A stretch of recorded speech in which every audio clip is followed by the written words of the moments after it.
Sæl, gleymiði öllu sem þið eru að gera, því þetta er podcastið Super.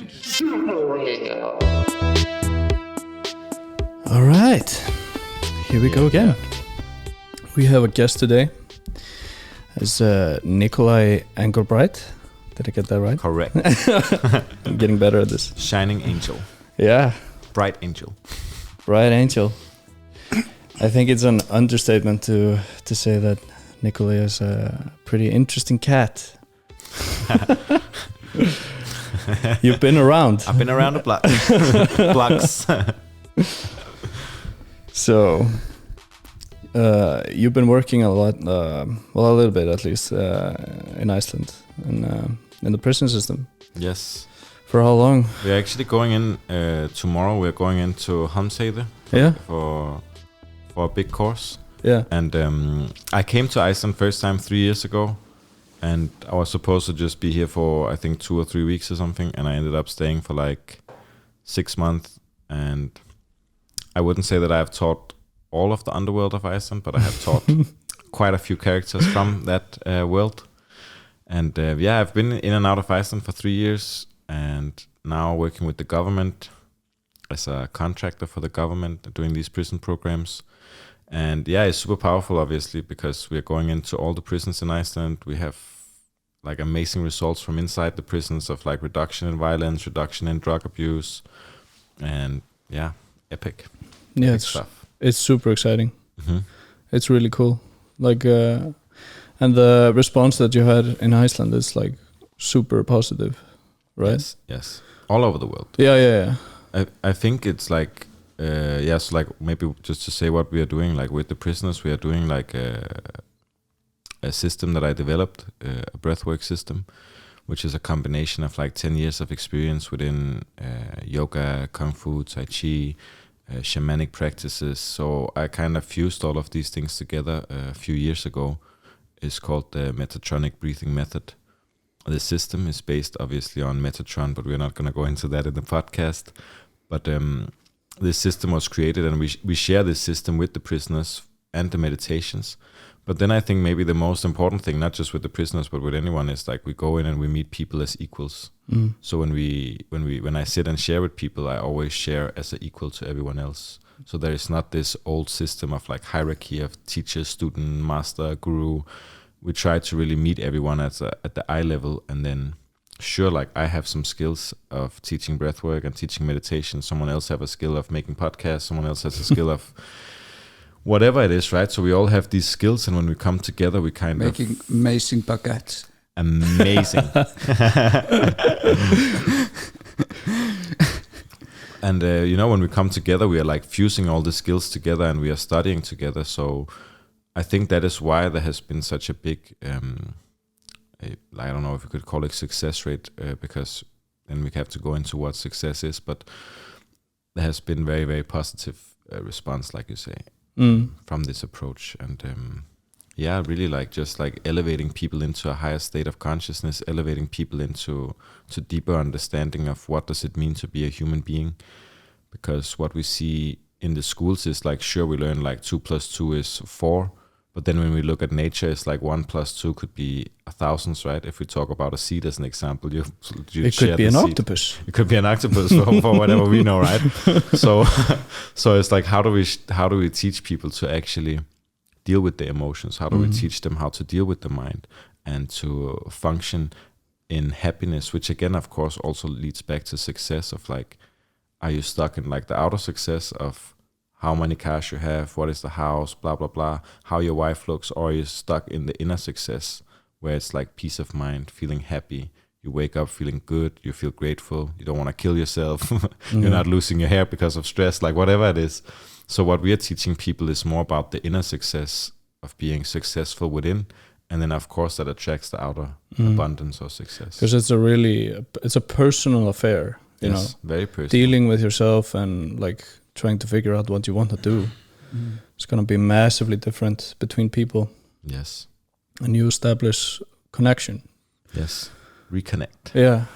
There's like, from what I heard, that's like a big part of Who else is in this with you? Like doing this with you? In Iceland, like I'm working together with Tully Mortens, your epic painter. Yeah. And shout out to Tully. But yeah, shout out to Tully for sure. All day, every day, he's he's my Icelandic role model. He's actually my godfather. On paper, he's like my official godfather. No way. But that's a whole other story. That is so cool. The original godfather. But you come to my daughter's wedding. Yeah, exactly. Some strong family connection right there. Yeah. But in Iceland, I have like my main guy in Iceland that I'm working with, and it's my right hand guy is Bergstein Jonsson, who was the former executive director. I hope he can come maybe and talk to you guys. He has a crazy story of like how he was in UN and in this whole corporate world, and then he woke up to this mission of like wanting to teach benevolent leadership, basically like teaching people how to still be leaders, but leading from the place of human values and incorporating this into businesses. And yeah, basically, I get goosebumps when we're talking. That's great. Then it means something real is coming out.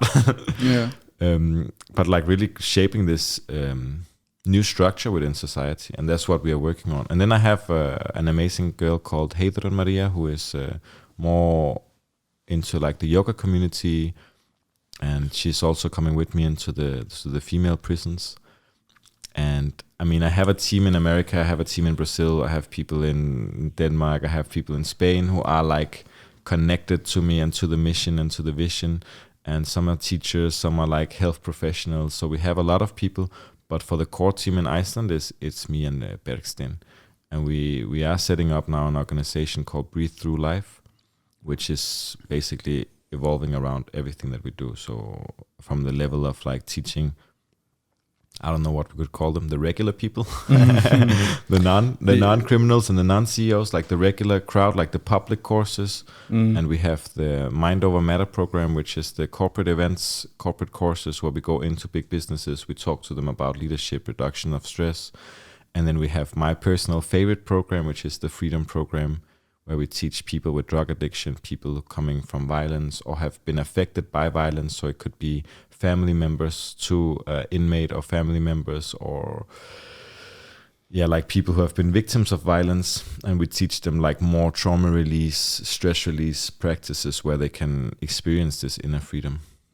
So that's the joke, right? Because I always say to the guys in the prisons, I'm like, yo, you guys can experience more freedom inside the prison than people are experiencing in their flats outside of the prison. So it's just about connecting to that inner state of peace, inner state of freedom. Absolutely. What do you say about that?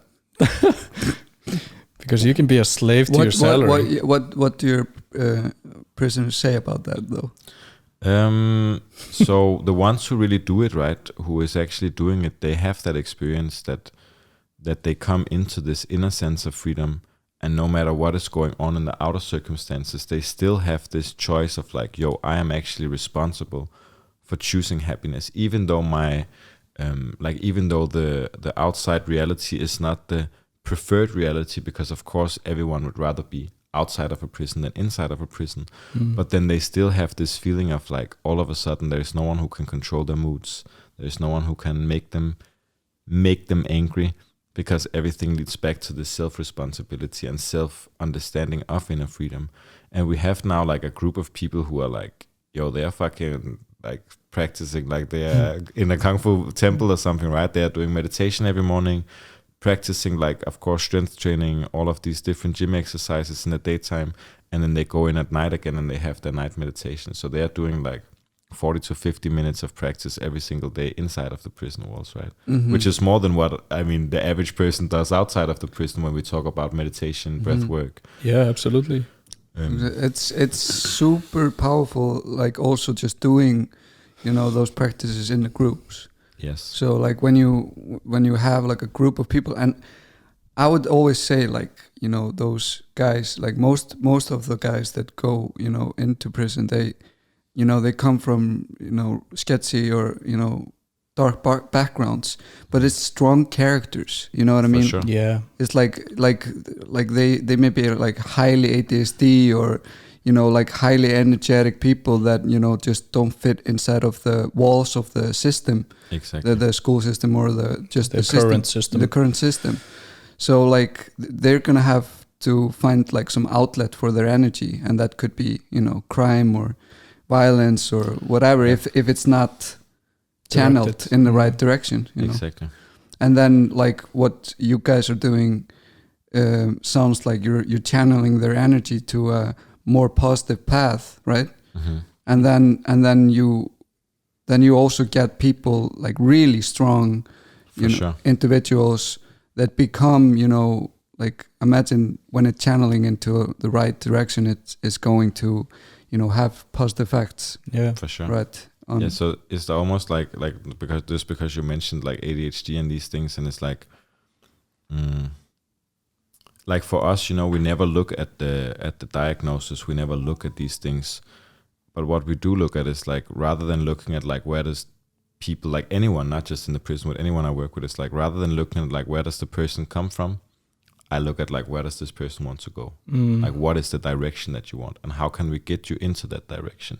Even if it's like 1 degree right in the right direction, but then after some time, it will take you into the point where you want to go. And then, yeah, I mean, but that's like, obviously, if we go into that talk, I could speak about that for ages. But like this whole thing of even giving like a diagnosis in the first place is like, okay, you're bipolar. What does bipolar mean? Like it means like a trillion different things for every person who has that experience is like a different thing, but then somehow down the line we made this label and branding of like, this is bipolar, you take this medication and then you just stay there where you are. I was through that experience myself, right? Of like, I think I was like 16 at the time, I don't know, maybe 16 or 17, and like had the first girlfriend, all of these kind of experiences. Felt super sad. She broke up with me. We had this crazy, obviously I was like a hood kid, we had this crazy experience, me and her. Wanted to commit suicide, tried to do it, made a very, very good attempt at committing suicide. And then I was like admitted to the hospital, and it was like, obviously I was feeling super sad, super depressed, like at scared. 16? Yeah, like at 16. Oh shit. Yeah. That was like, that's pretty heavy. It was almost my first like encounter, I would say, with like deeper levels of like questioning of like, okay, why am I here? Like, what is the point? And connecting to the energy body, which was something I only learned later, that when the energy body is very tight, it's almost like you have the clothes around the body that doesn't fit, and when that gets tighter and tighter, that's like the only thing you feel like it's just like ripping everything off, which in this case means like suicide, basically, like committing suicide. So so when I work with people now, I look much more as like, how can we increase the energy field, right? So stress is making the contraction of the energy field, depression is making contraction in the energy field. So then how can we expand that energy field? And we can do that, of course, through breath work, through meditation, through something simple as like listening to your favorite album, dancing, feeling happy, just like increasing your energy. So anyway, yeah, so I came into that hospital, and then they gave me that diagnosis of being bipolar, right? So I was not already fucking sad, and I was already feeling like all of this other stuff. And then all of a sudden I got this branding of like, yeah, you're like bipolar.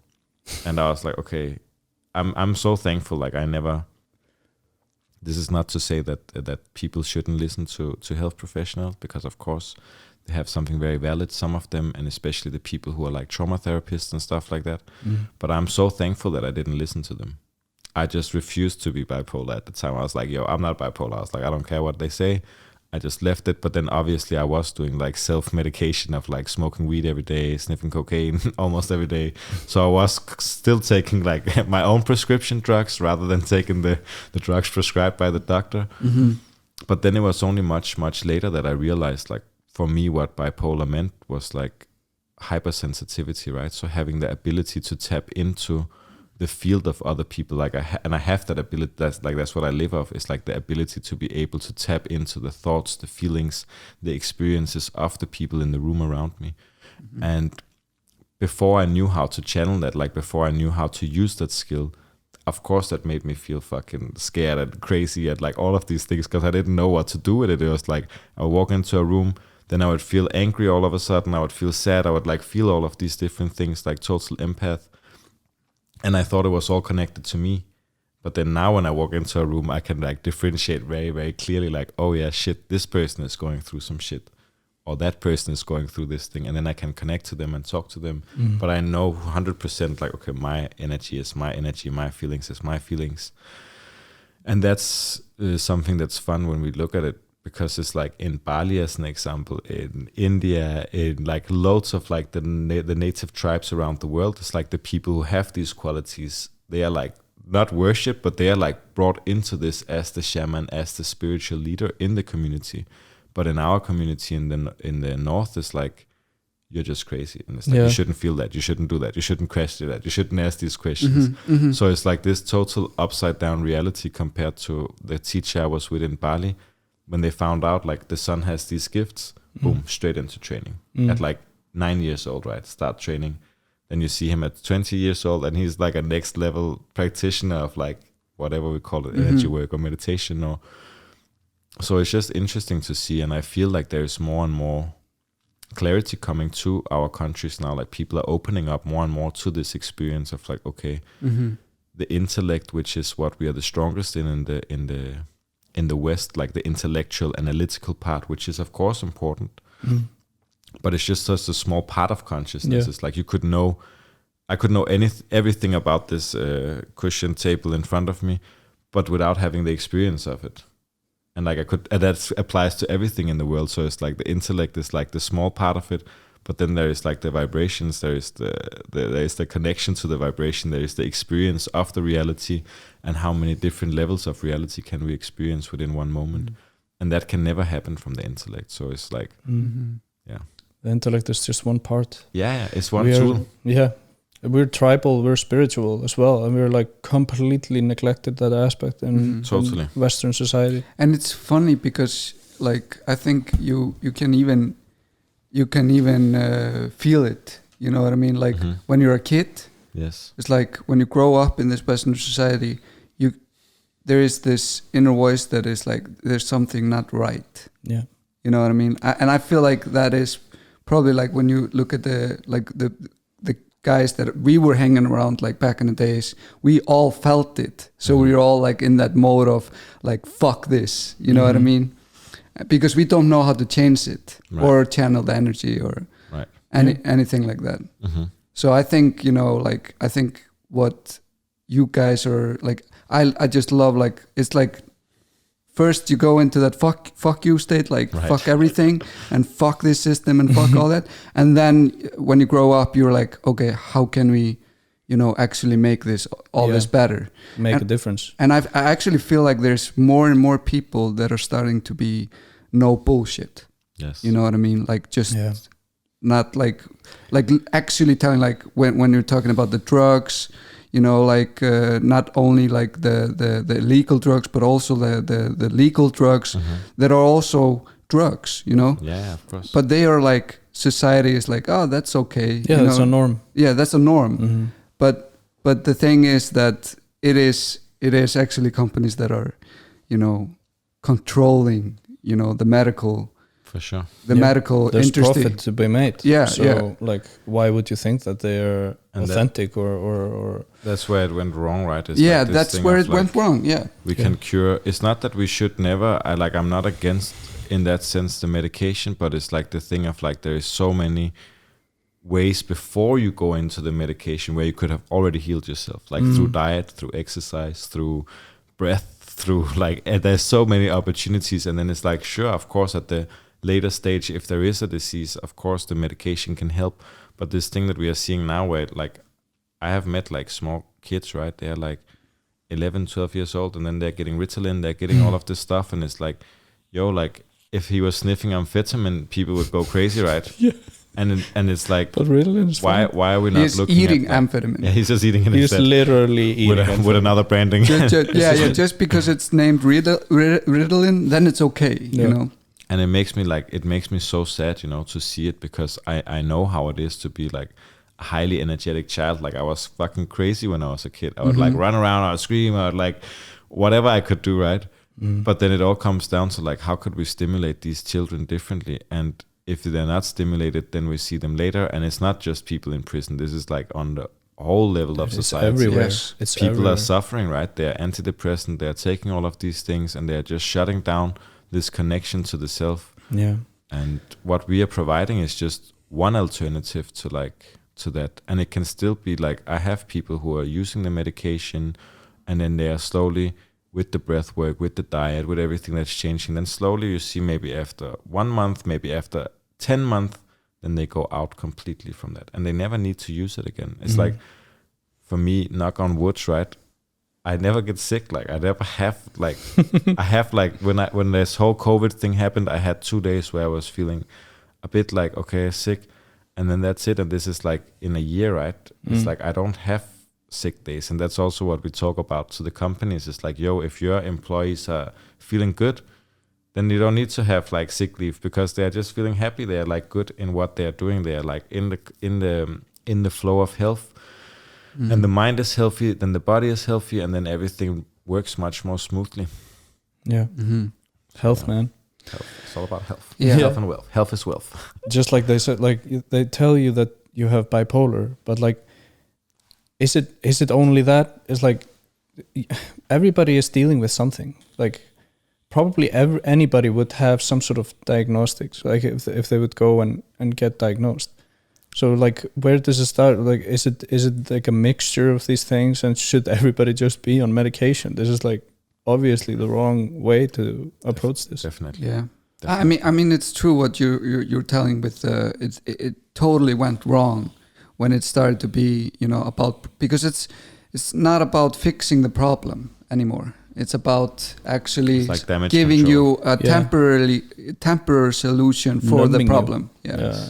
It's just like, you're gonna have to take those pills for the rest of your life, but it's gonna work while you're taking them, you know, and they will have some side effects, but you'll just have to deal with it. Yeah. I think it's the same, when, that's why I love, no bullshit, when you can feel like practitioners, learn, like people that have actually studied, psychiatry or real doctors or something like that, and they are telling this. Yes. When they say it, then I'm like, fuck, I trust you, because you're actually telling me, like, because most of the things are also just like, what do you call it,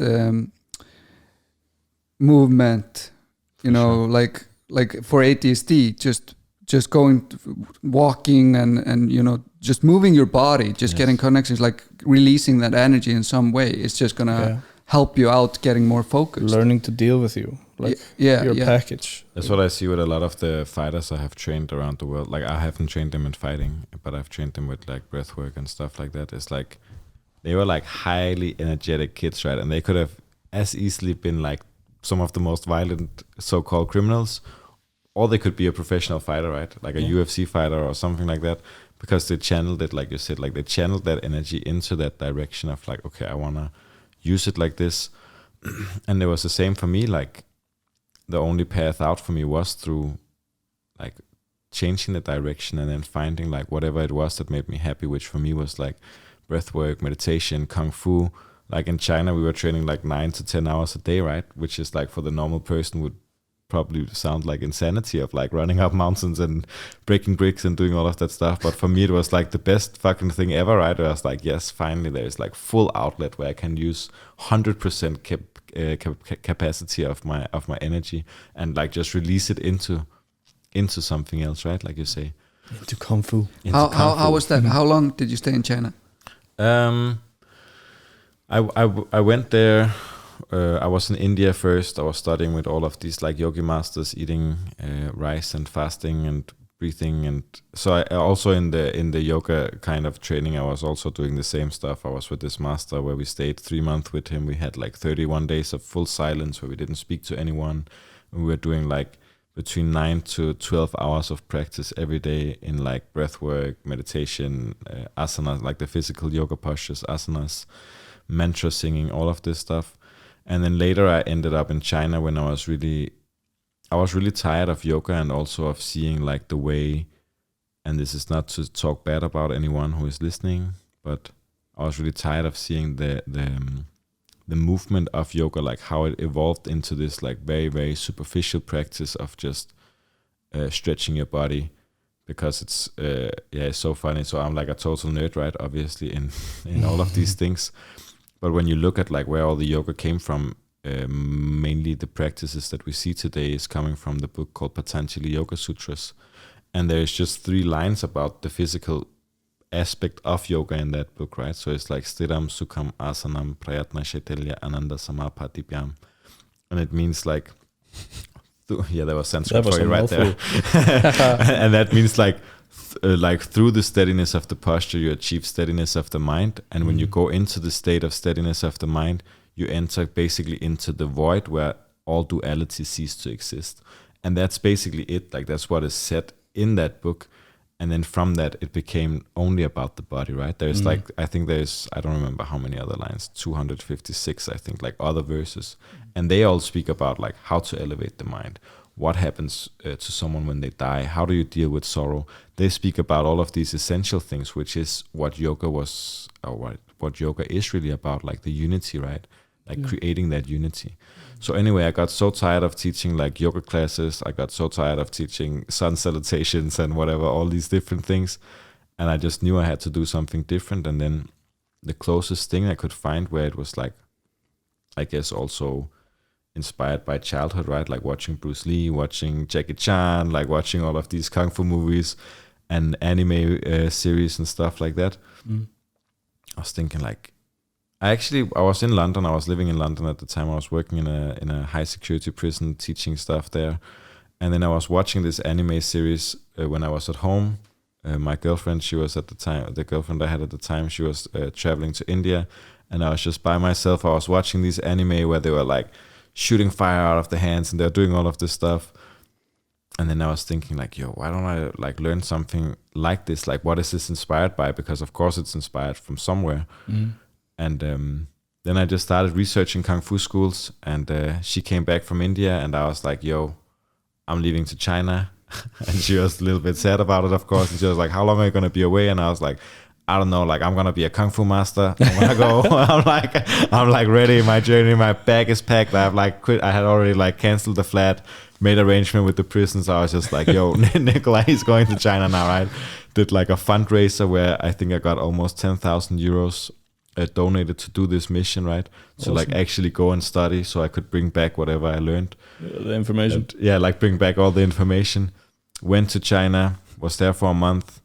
Then I missed my girlfriend a lot. I'm just gonna tell you the raw story of the thing. Missed my girlfriend a lot. Went back again. I thought it was gonna be like with the yoga, like when you do like 1 month yoga teacher training, then you're like a yoga instructor, right? So I came back from China after 1 month and I was like, whoa, I don't know, like anything, as in zero, right? I had this imagination that I was going to be in like full splits and like doing triple backflips and all of this stuff. And I came back after a month, didn't know anything. Was just like totally lost, like, oh, okay. Where's my black belt? Basically, like, that was just like, okay, I'm totally fucked. Like, I don't even understand the basics yet. I was talking to her, I was with her. I wasn't really sure like how I was gonna do this mission, because all of a sudden I saw like, okay, to be a Kung Fu master is like obviously like a lifetime of practice. You wanted the pill. Yeah, I wanted like the quick boom. Pill. Yeah. But that's what we're giving. That's what a lot of yoga places are giving, right? So they give this like, here you go, you have this yoga teacher training, now you go and teach breath work, and then people come out after 2 weeks, they don't know what they're doing and they don't have any like background about it. But anyway. Then this guy from the Kung Fu school, he writes me, he was like, yo, my brother, we enjoyed having you so much here. Would you like to come down and like help us out with the social media for the school? Because they have like all of these restrictions and blah, blah, blah. And then he was like, and communicate with the students. Set up a deal with this guy. I was going to go there, train for free, help him have the communication with the students because he wasn't very good in English. Went back there. I spent like 8 months in that school, like solid 8 months training. Obviously at that point I understood more. Still not a Kung Fu master, and also to this day today I'm still not a Kung Fu master. And but it was really tiring because I went there to like learn about energies, and I went there to learn about like how to heal the body, like how to channel the energy, how to use the energy. And all we were learning was like, which was also cool, like knife fighting. We learned like close combat fighting, you know, like how to break people's arm, how to like all of this stuff, which was cool. But also it was like at a very like surface level. Yeah, like it was more like applicable to people who wanted to be bodyguards, as an example. Like there was a lot of people who came down who wanted to be professional bodyguards. They came there, did like 1 year training, got super fit, came back up to Europe or like wherever they were in America and did these things. So I was really sad, and I was like, okay, I spent like 8 months here, didn't find anything. Went back again to Europe for some time, felt a bit lost. Was like, okay. Then I went back again to China, and then that was the time where I was sitting in this school, chilling out, and all of a sudden I see this dude. He's just like walking into the school, bare feet, this like kind of trashy t-shirt with his guitar on the back, and he was like ripped, right? He was like super fit, and he just came in, super chilled vibe, and he just like looked at me, and I looked at him, and I was like, okay, that's like a homie. I knew it was like homie. Like the second I saw him, I was like, boom, okay, solid guy. We started talking, then he was saying to me like, why are you like in this school? He was like, you have like all of these, because I had been teaching meditation at that time for like 5 years already and been full-time in the prisons and all of this stuff. And he was like, why are you like stuck here? And he was like, are you not like searching for like an actual teacher? And I was like, I traveled around China, searched for masters. Every Kung Fu school I came to was the same kind of like Shaolin physical practices. And he was like, no, I know one teacher for you. Like there is like one master that you can be invited to go and meet in a temple. And he's like, I'll make the connection, blah, blah, blah. He made the connection, super excited. And this is like where the ADHD comes into place. Packed my bag, right? And I was like, okay, boom. Master in the mountains of China. I'm going to go. Found like a girl that I was friends with, a Chinese girl in the big city. Took her with me. We traveled like, I think 4,000 kilometers or something, just like through China with trains, and just like went through the whole thing. Comes to this small city, drive up into the mountains, find a place to stay in another Kung Fu school. And then I call these people, and I'm like, hey, like I got this number. I'm like invited to come and meet the teacher. And then she was like, oh, like, okay, I'm going to text you. It's like, okay, fine. Waited like 1 day or something. And she's like, hello, Nicolai, like so nice to hear from you, blah, blah. And she was like, right now we don't take any visitors. And I was like, what? Like I came from fucking Denmark, right, to China.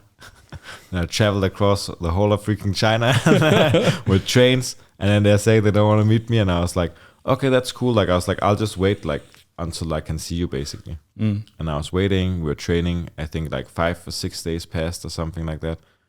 And then I like wrote her again, like, hey, what's up? Like I'm here basically. Like I'm in this mountain range. Like I didn't know where he was in the mountains. It's like 82 mountain peaks, so it's not something that you just like you can't really go and find someone there.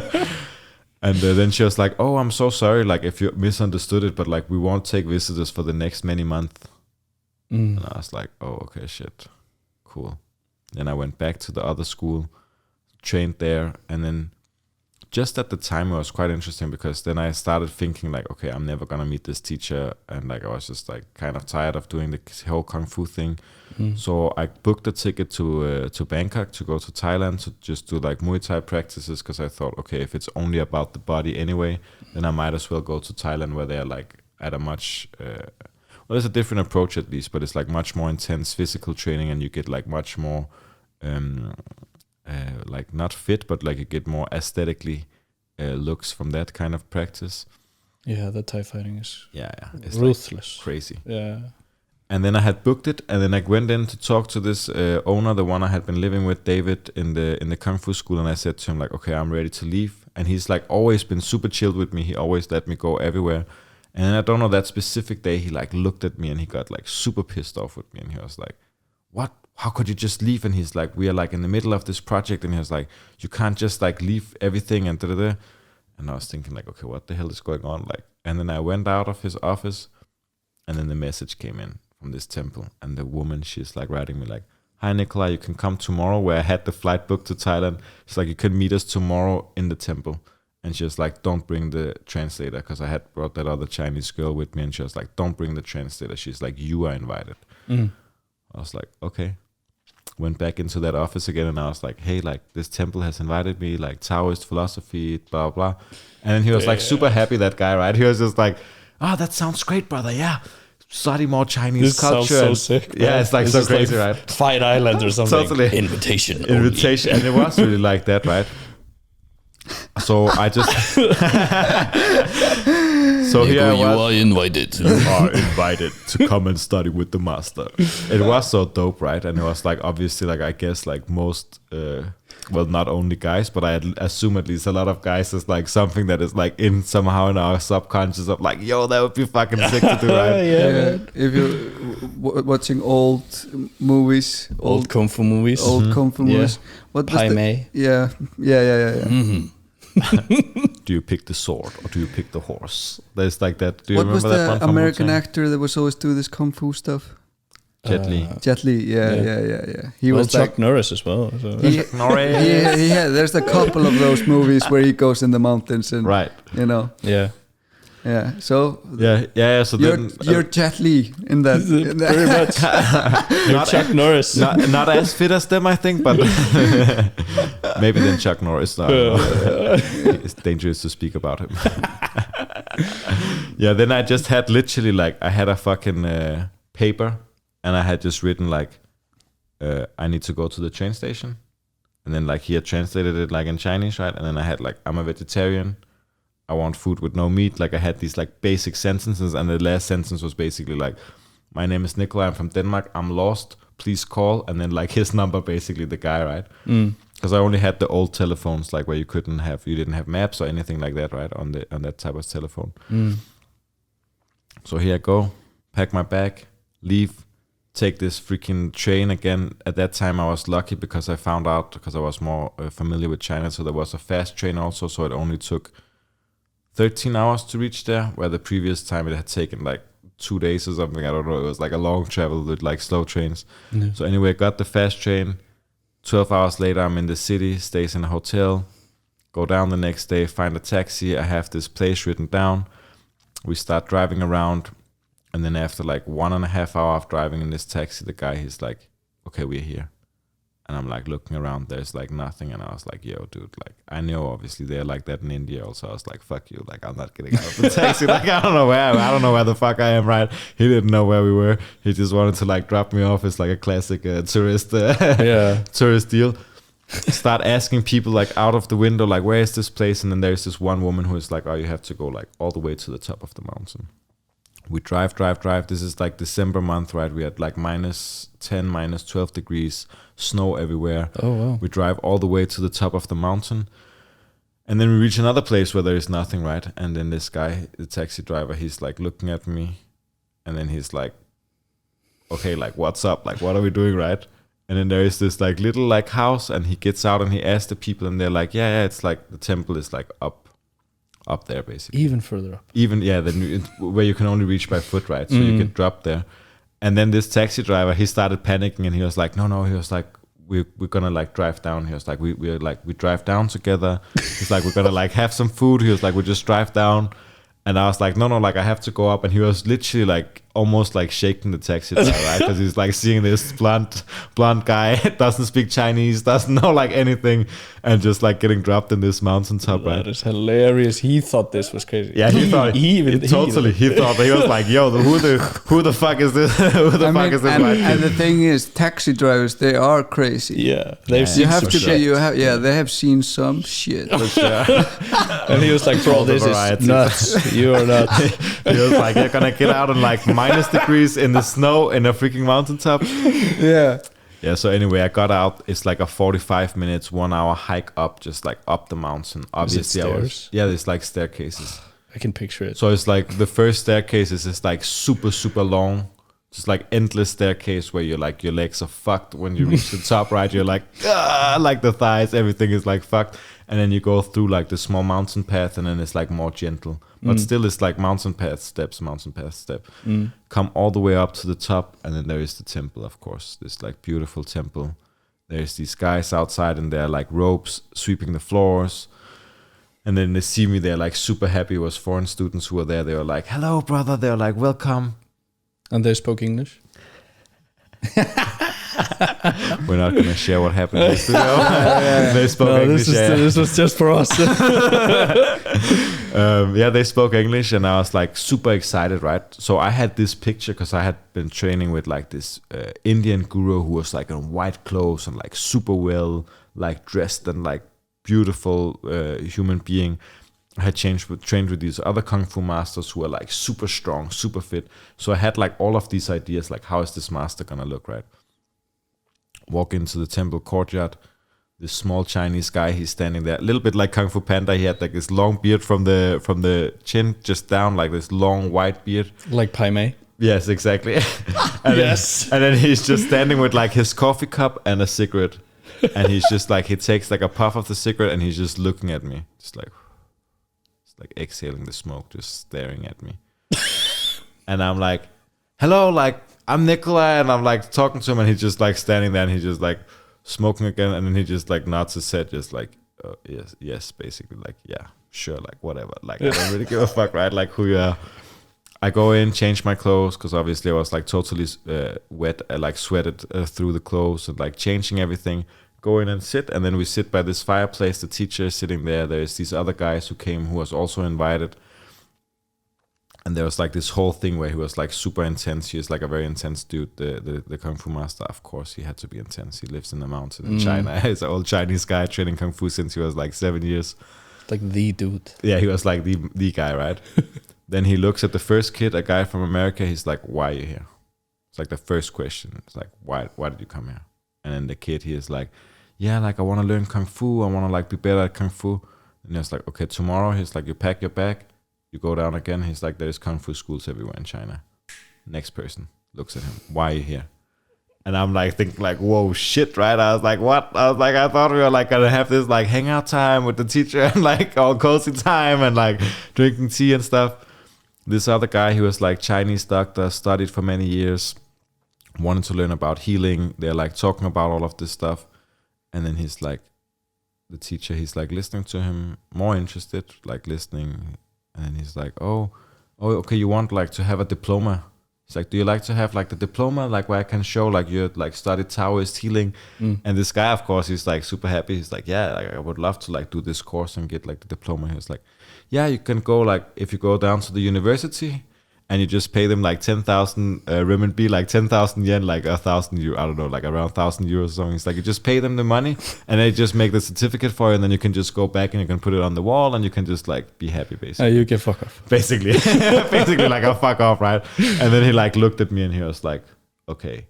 And I was like, obviously at that time I had like evaluated like a trillion different answers, right? I was like, okay, I can't say this, I can't say that. And I like looked at him, and then I thought, okay, instead of me saying why I'm here, I'd rather just explain to him like, where did I come from, and like tell about myself. Like I came from this life of crazy fucking crime and violence and drugs, and I teach in the prisons. And what I really wanted to learn at the time was like, how do I protect my own energy and stay within my own energy field when I teach people, especially these kind of people who have like committed double murders or rapes or child, like all of these crazy fucking things that I'm dealing with them. I have people around me. So I started sharing that, and he's just like silently listened to me. And then he was like nodding his head. He was like, okay, like then we were like getting somewhere, right? And he was like, okay. And then we started speaking. We sat there, me and him. The American kid was actually allowed to stay there. Holden is a good friend of mine. Only because he was like, I think he was 18 or something at the time. I was like super young. So he was like, and I said to them like, yo, like he didn't fucking know what he was coming to. He was just like hanging out with me, and he was like being dragged to this temple and like, and so then he was actually allowed to stay with us, and we sat for like 3 days and talked. And then at the end of these 3 days, I was like, okay, like I have my bag with me. Like I had clothes, had everything, and I was like, I'm ready. Like if you take me as your student, like I'm ready to train. And he's like, yeah, I'll take you as a student. He's like, you can come back. And I'm like, what? It's like, come back. It's like yo, like I'm like fucking here, right? Like I'm like, dude, like I'm like right here, like I'm. He was like, yeah. He was like, you come around March, like 3 months later, right? I was like, what? He's like, yeah, you just come back in March, and then we like start the training. And then I waited for 3 months, went through this whole process, obviously super uncomfortable. I was back home in Denmark. I ended up spending all my money, obviously, spending my money. I was like Christmas time in Denmark, right? The family.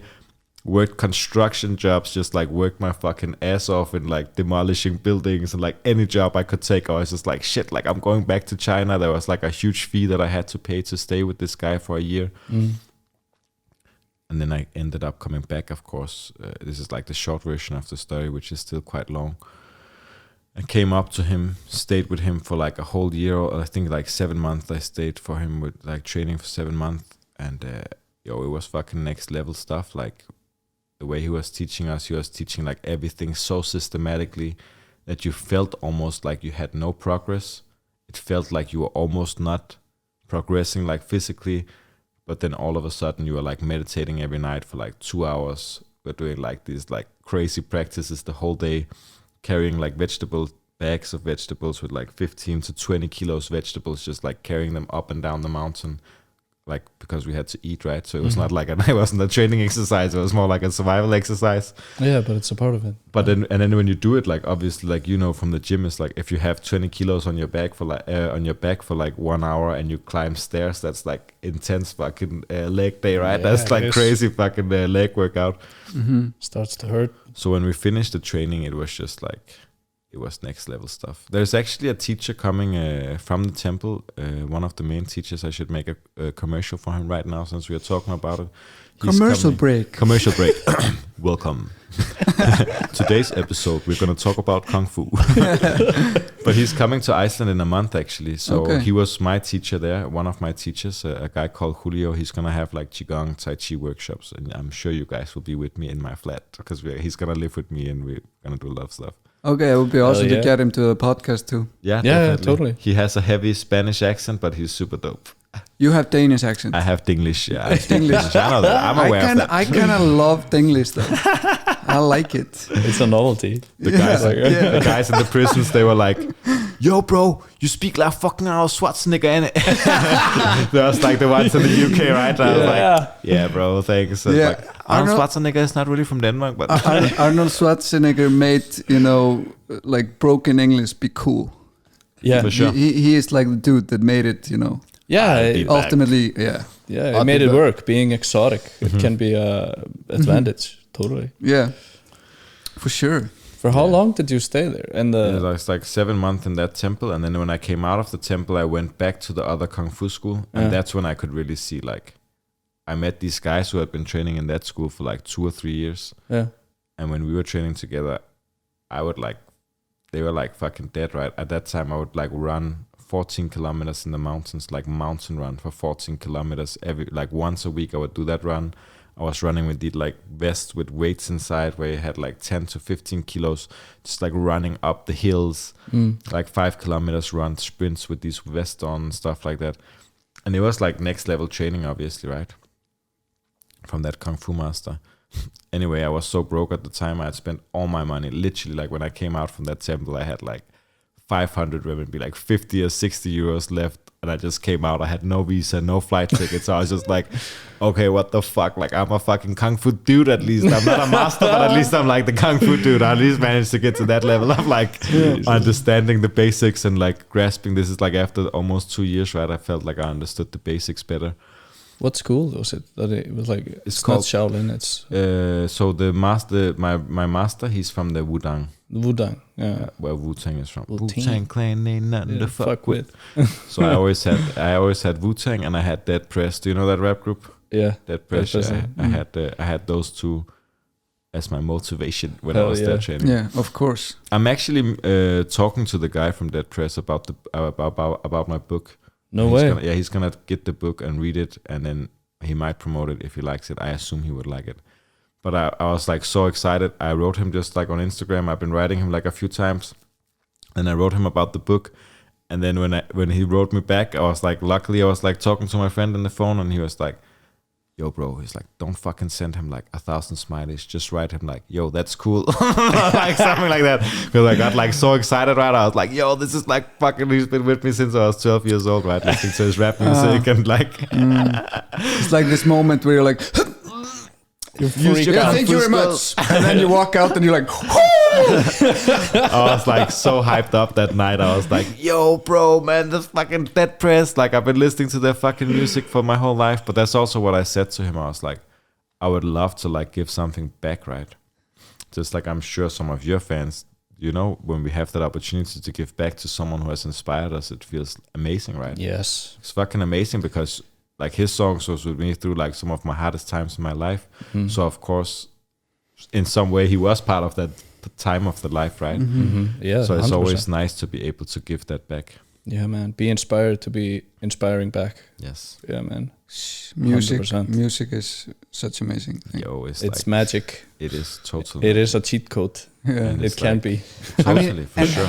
and it's so crazy because like if you make music and you're releasing music, and then you get these people that, for example, like really like your music, and they come to you and like, I fucking love, like, because, and you can't really understand the experience that they get, you know, from it. Like it's like me, like having, you know, certain people that I listen to a lot. You know, if I meet those people, you know, like, because I just need to hear that song once, and it brings me back to that time where I was going through something or whatever. I was listening to it so much. Exactly. It's Who is your all-time favorite rapper? Who is the rap you have listened to the most? The rapper you have listened to the most? me. Any of it? Either both of it. Wu-Tang is like a huge, but I think like one rapper, I would have to say Biggie. You listen the most to Biggie. No, I haven't listened to them the most, but it's like I listen the most to Tupac. Really? You're a Tupac guy. Tupac Yeah. Biggie versus Tupac. What, bro? You listen to Biggie Smalls? I mean, like the rap music that I came up on is Wu-Tang and Eminem. Yeah. That's like Eminem also, of course. Eminem, Yeah. yeah, totally. But I haven't like that was in the past, and I've never like went back to that kind of. yeah. But yeah, that's. I mean, like I didn't like the thing is I didn't really realize how much impact Eminem had on me. Like when I was a For kid. better and worse. What? For better and worse. I mean, when I saw him live in Coachella, like I went to Coachella and saw him, then, I realized it. Then I was just like, I cried, Right. while I was watching the concert. I just crazy. cried because it just brought me like Back to your years, childhood. back to childhood, like years and years of, Yeah. in like he always being in the background noise, Yeah. So it's crazy. It's like 8 intense. Miles, baby. Yeah. That was a cool movie. Yeah, it was. It's kind of kung fu-ish. Yeah, No, definitely. Yeah, a little bit. in the Not as much as Wu-Tang, but yeah. I mean, a little bit. rap is kind of kung fu-ish. For sure. Yeah.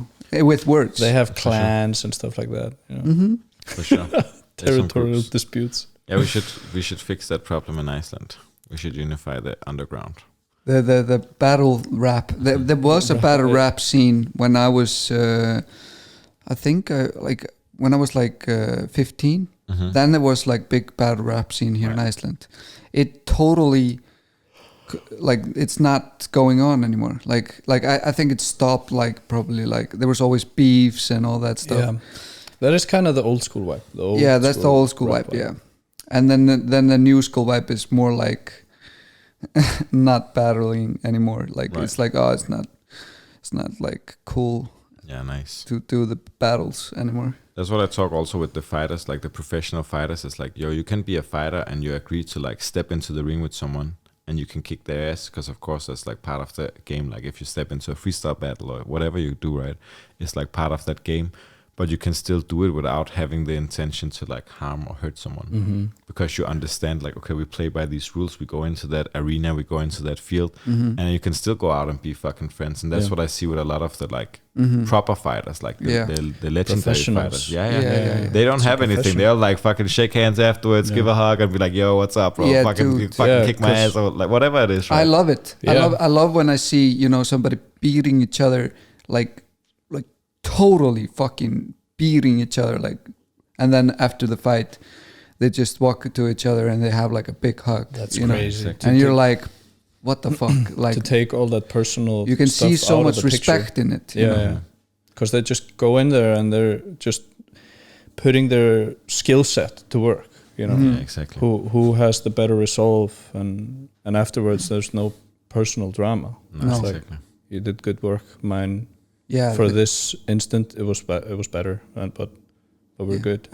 So in China, crazy. we were only, with the master I had, we were only allowed to train in the sense of healing people and protecting people. So you train with that awareness of okay, I can stab someone 300 times with a knife in a very short time or whatever it is, right? We learned all of that stuff, right? How to use double knife fighting and how to protect yourself, but we don't learn it to actually go and use it on someone.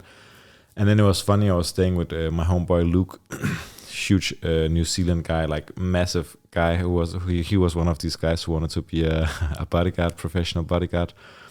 And he was always saying to me like, but what's up, bro? Like, you're always like so peaceful and you're always meditating. And he was like, but what if something happened? He was like, what if someone was like fucking with your family? He was like, wouldn't you stab them? And I was like, I don't think like it will happen when you're like in the vibe of peace and of love. And it's like that frequency of like being in compassion. Like these things usually, well, they haven't happened to me basically since I left that kind of environment. Like these things doesn't happen. Like there isn't someone who like wants to kill my family or like wants to like stab me randomly on the street. Yeah.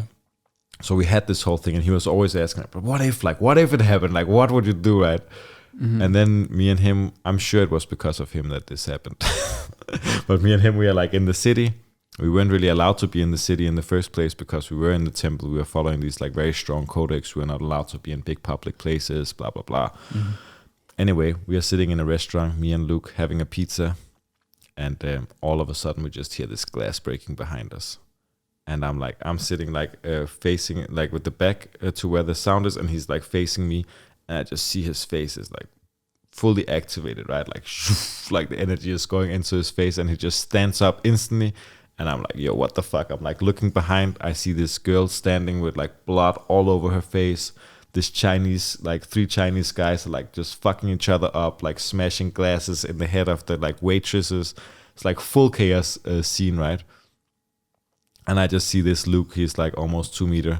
It's like running there, like, rah. He was like so excited, right? Finally, something was like, there's a chance to use the Kung Fu skills. Battle. Just like ran straight in there, like threw one guy into the wall and like started interacting with all of these guys. And I was like, okay, it's like my Kung Fu brother. Obviously, I would never leave a homie in a situation where it was like, that's like a street codex, right? You can't just leave your homie in a situation of a fight. So I like run in there. And then the one guy that I run up to, he just picks up a knife like instantly, and he just has this knife right in front of me. And I'm like, okay, this is like my preferred weapon. It has always been my preferred weapon, the knife, and I have a lot of respect for it, of course, because it's a very, very brutal weapon, of course, and it's very unpredictable. Also, the fight style, because it can be like so sporadic, the movements. Mm-hmm. So I'm just looking at him, and I was like, I really don't like to fight, right? And I never really liked fighting, and so it's like I don't want to fight. I would never like interact in the fighting. So instead I just like I took a deep breath.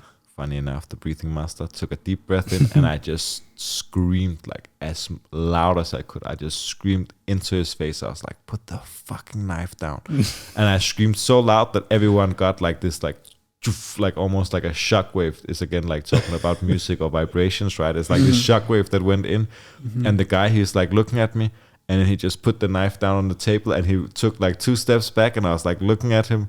Obviously, I was ready to like go into the fight, of course, else I wouldn't have entered.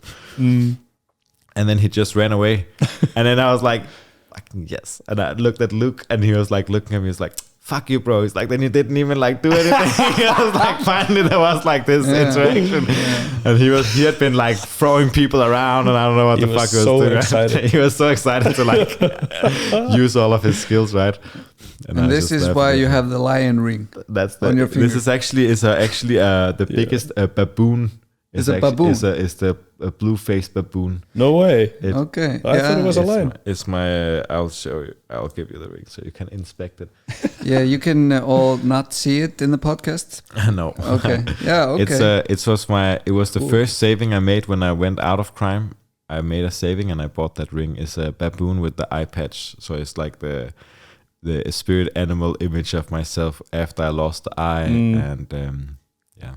Yeah, I was saying that you should be called Odin here in Iceland. Yeah, There's Odin. Some people who are referring like that.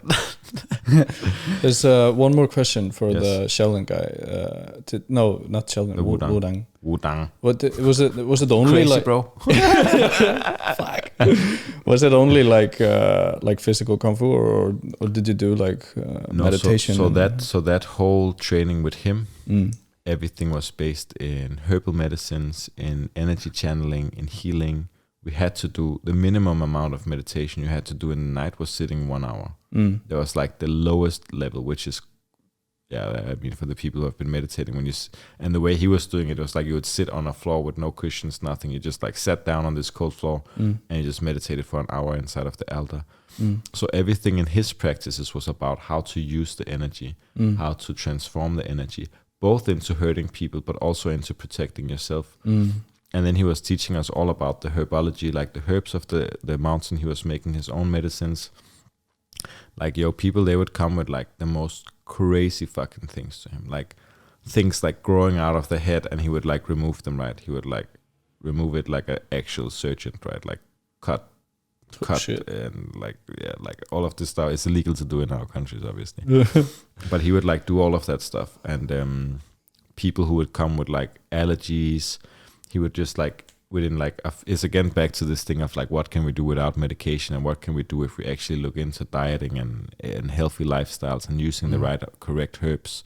Like St. John's wort is a very, very famous herb that is growing in Iceland, which I think I'm not sure if they made it illegal or they're trying to make it illegal, but it's so crazy because it's one of the most potent herbs that we have in the north. But anyway, he was using it was just to give another commercial for for herbs that is growing in Iceland. Yeah. But it's again this thing of like, he just removed people's like allergies. Like we're talking about, like in a few weeks, I had a friend, she has never been able to have gluten, as in never. Her whole life she has been gluten intolerant.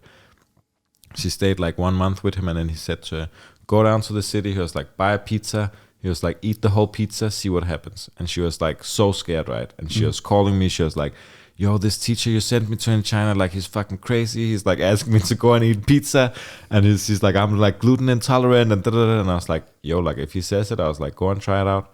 She went down, called me like half an hour later. She was like, no fucking way, bro. Just like, I could eat fucking love pizza. And yeah, of course, everybody loves pizza, right? He was like, I can fucking eat pizza. Just like, I was so happy, right? So like he did all of that stuff, right? That's crazy. And like he removed, like I saw people with cancer, stuff like that, which disappeared, right? Like it went away like through herbal medicine. Not just like, we're not talking about like taking like one drop of something. This is like hardcore herbal medicine, healing practices, releasing tension in the organs, like optimizing the whole body, right?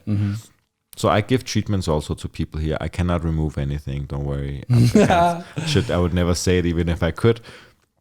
But I give treatment based in that, of like how to channel the energy into the body, how to activate the energy points. I do that stuff, but I usually just do it with people who really needs it. So I would not, it's not like a wellness massage where you come and like I'm rubbing your back with oils and stuff. It's quite a different experience, obviously.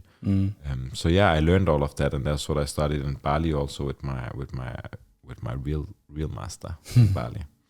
We haven't even gone into any of those stories, but that's cool. Yeah, but I think this stuff is, we shouldn't rush over anything. Like for real. Nice. We'll just have to get you back. Like if there's stuff that we haven't covered. yeah. I think like there's one thing though, we've danced around it a little bit, like your past and how you are, like, because you're able to connect with these criminals in these prisons, and I think it has a lot to do with your past. For sure. People, they were asking me like, don't you get like scared when you go into the prison? And I was like, no man, I go in and I'm like seeing all my friends there. I was like, grew up with these type of people my whole life, right? Yeah. But yeah, like obviously I made the book, right, that I'm going to send you the link for also. I think it's coming to Iceland in the next few days. I'm going to give you both a copy, of course. Yeah, man. It's called Gangsters and Gurus. And it explains about my path of like, I was never a gangster. Like I'm not a gangster. But I was definitely around gangsters for most of my youth. And obviously I was doing a lot of shady shit. Like from robbing people, not like normal people. I would only rob criminals. Would be like my preferred demographic of stealing from and robbing from and all of this stuff. And I started. I mean, robbing from the poor and giving to the rich. No, I was just giving it. I was just spending it on cocaine, cocaine parties. Wasn't really giving it to anyone. You robbed criminals that didn't have anybody to like call, like basically the police or anything. Basically. Shit. That's a popular sport. Yeah, I would be like the guy who would be like on stakeouts and like finding out like, yo, where does these people hide their money? Where do they hide the cocaine? Yeah, stuff like that, right? Breaking into people's houses.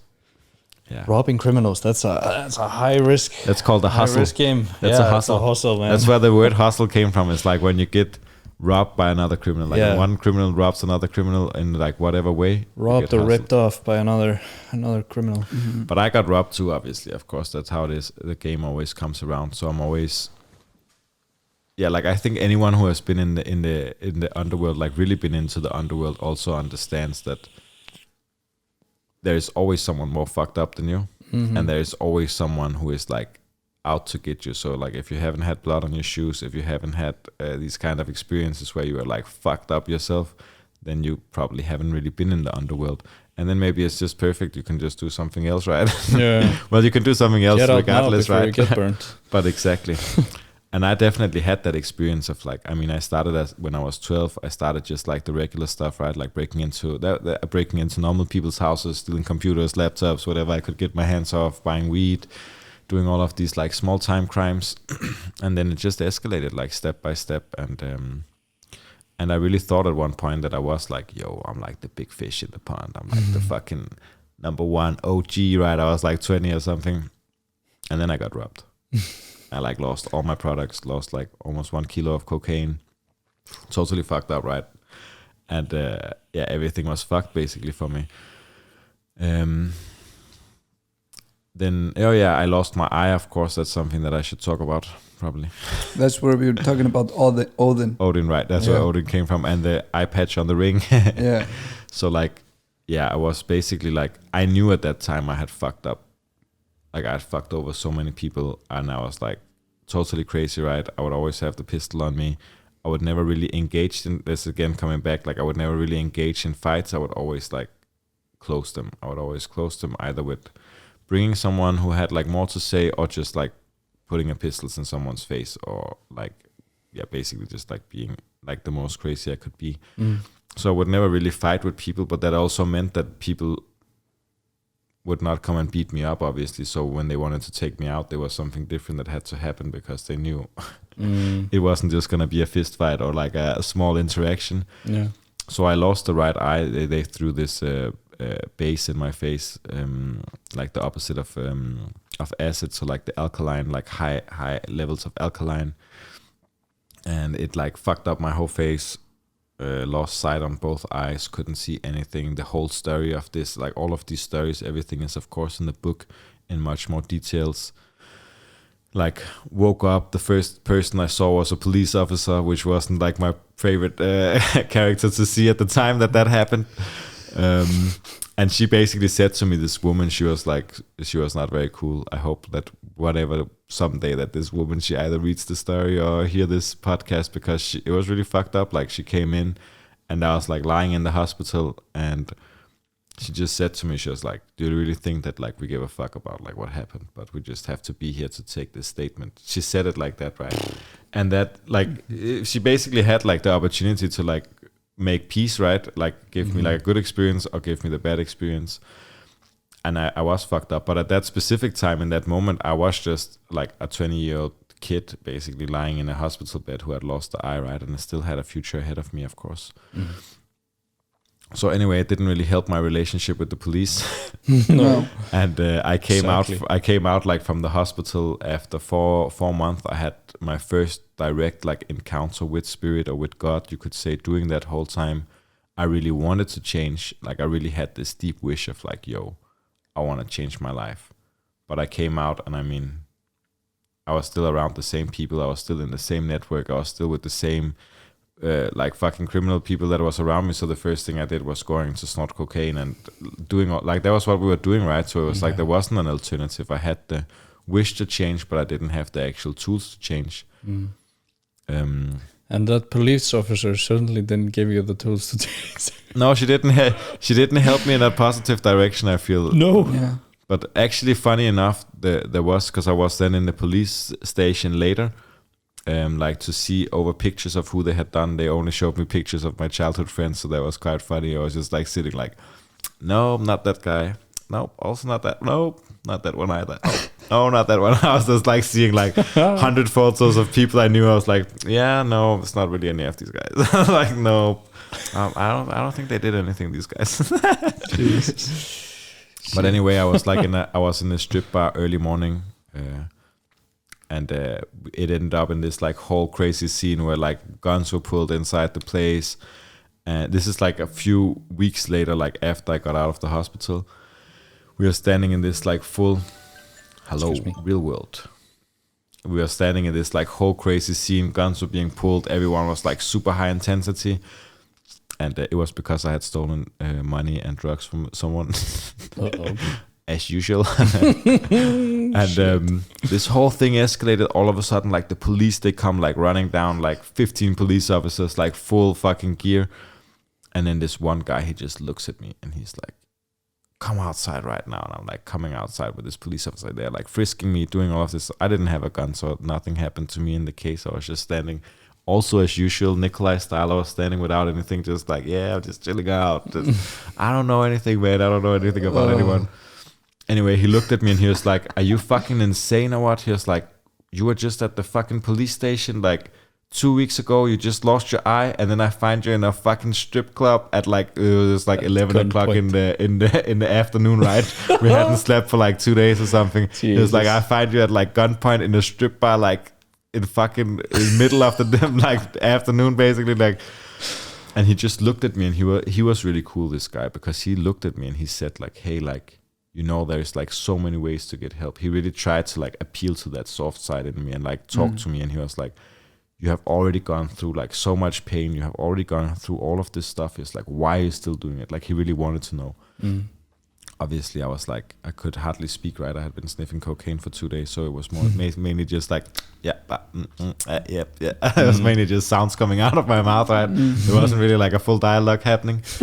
But he really tried, right? And I mean, I had this 1 year after I lost my eye where everything was like high fucking insanity and intensity, and obviously there was like all the suppressed emotions, which is what I believe is the root cause of all addictions. It's like we are looking at ways of how to alter the consciousness. We are looking at ways of how to alter the emotions rather than going into the emotions, right? So I just got worse and worse and worse, more and more crazy. How did, like, I want to ask you, how did that feel? With the police officer? No, with you losing the eye. Like, how was that? Like, how, I mean, losing something that you take for granted, you know what I mean? Like, yeah, for sure. One of your limbs, basically. It was the hardest fucking time of my life ever, without a doubt.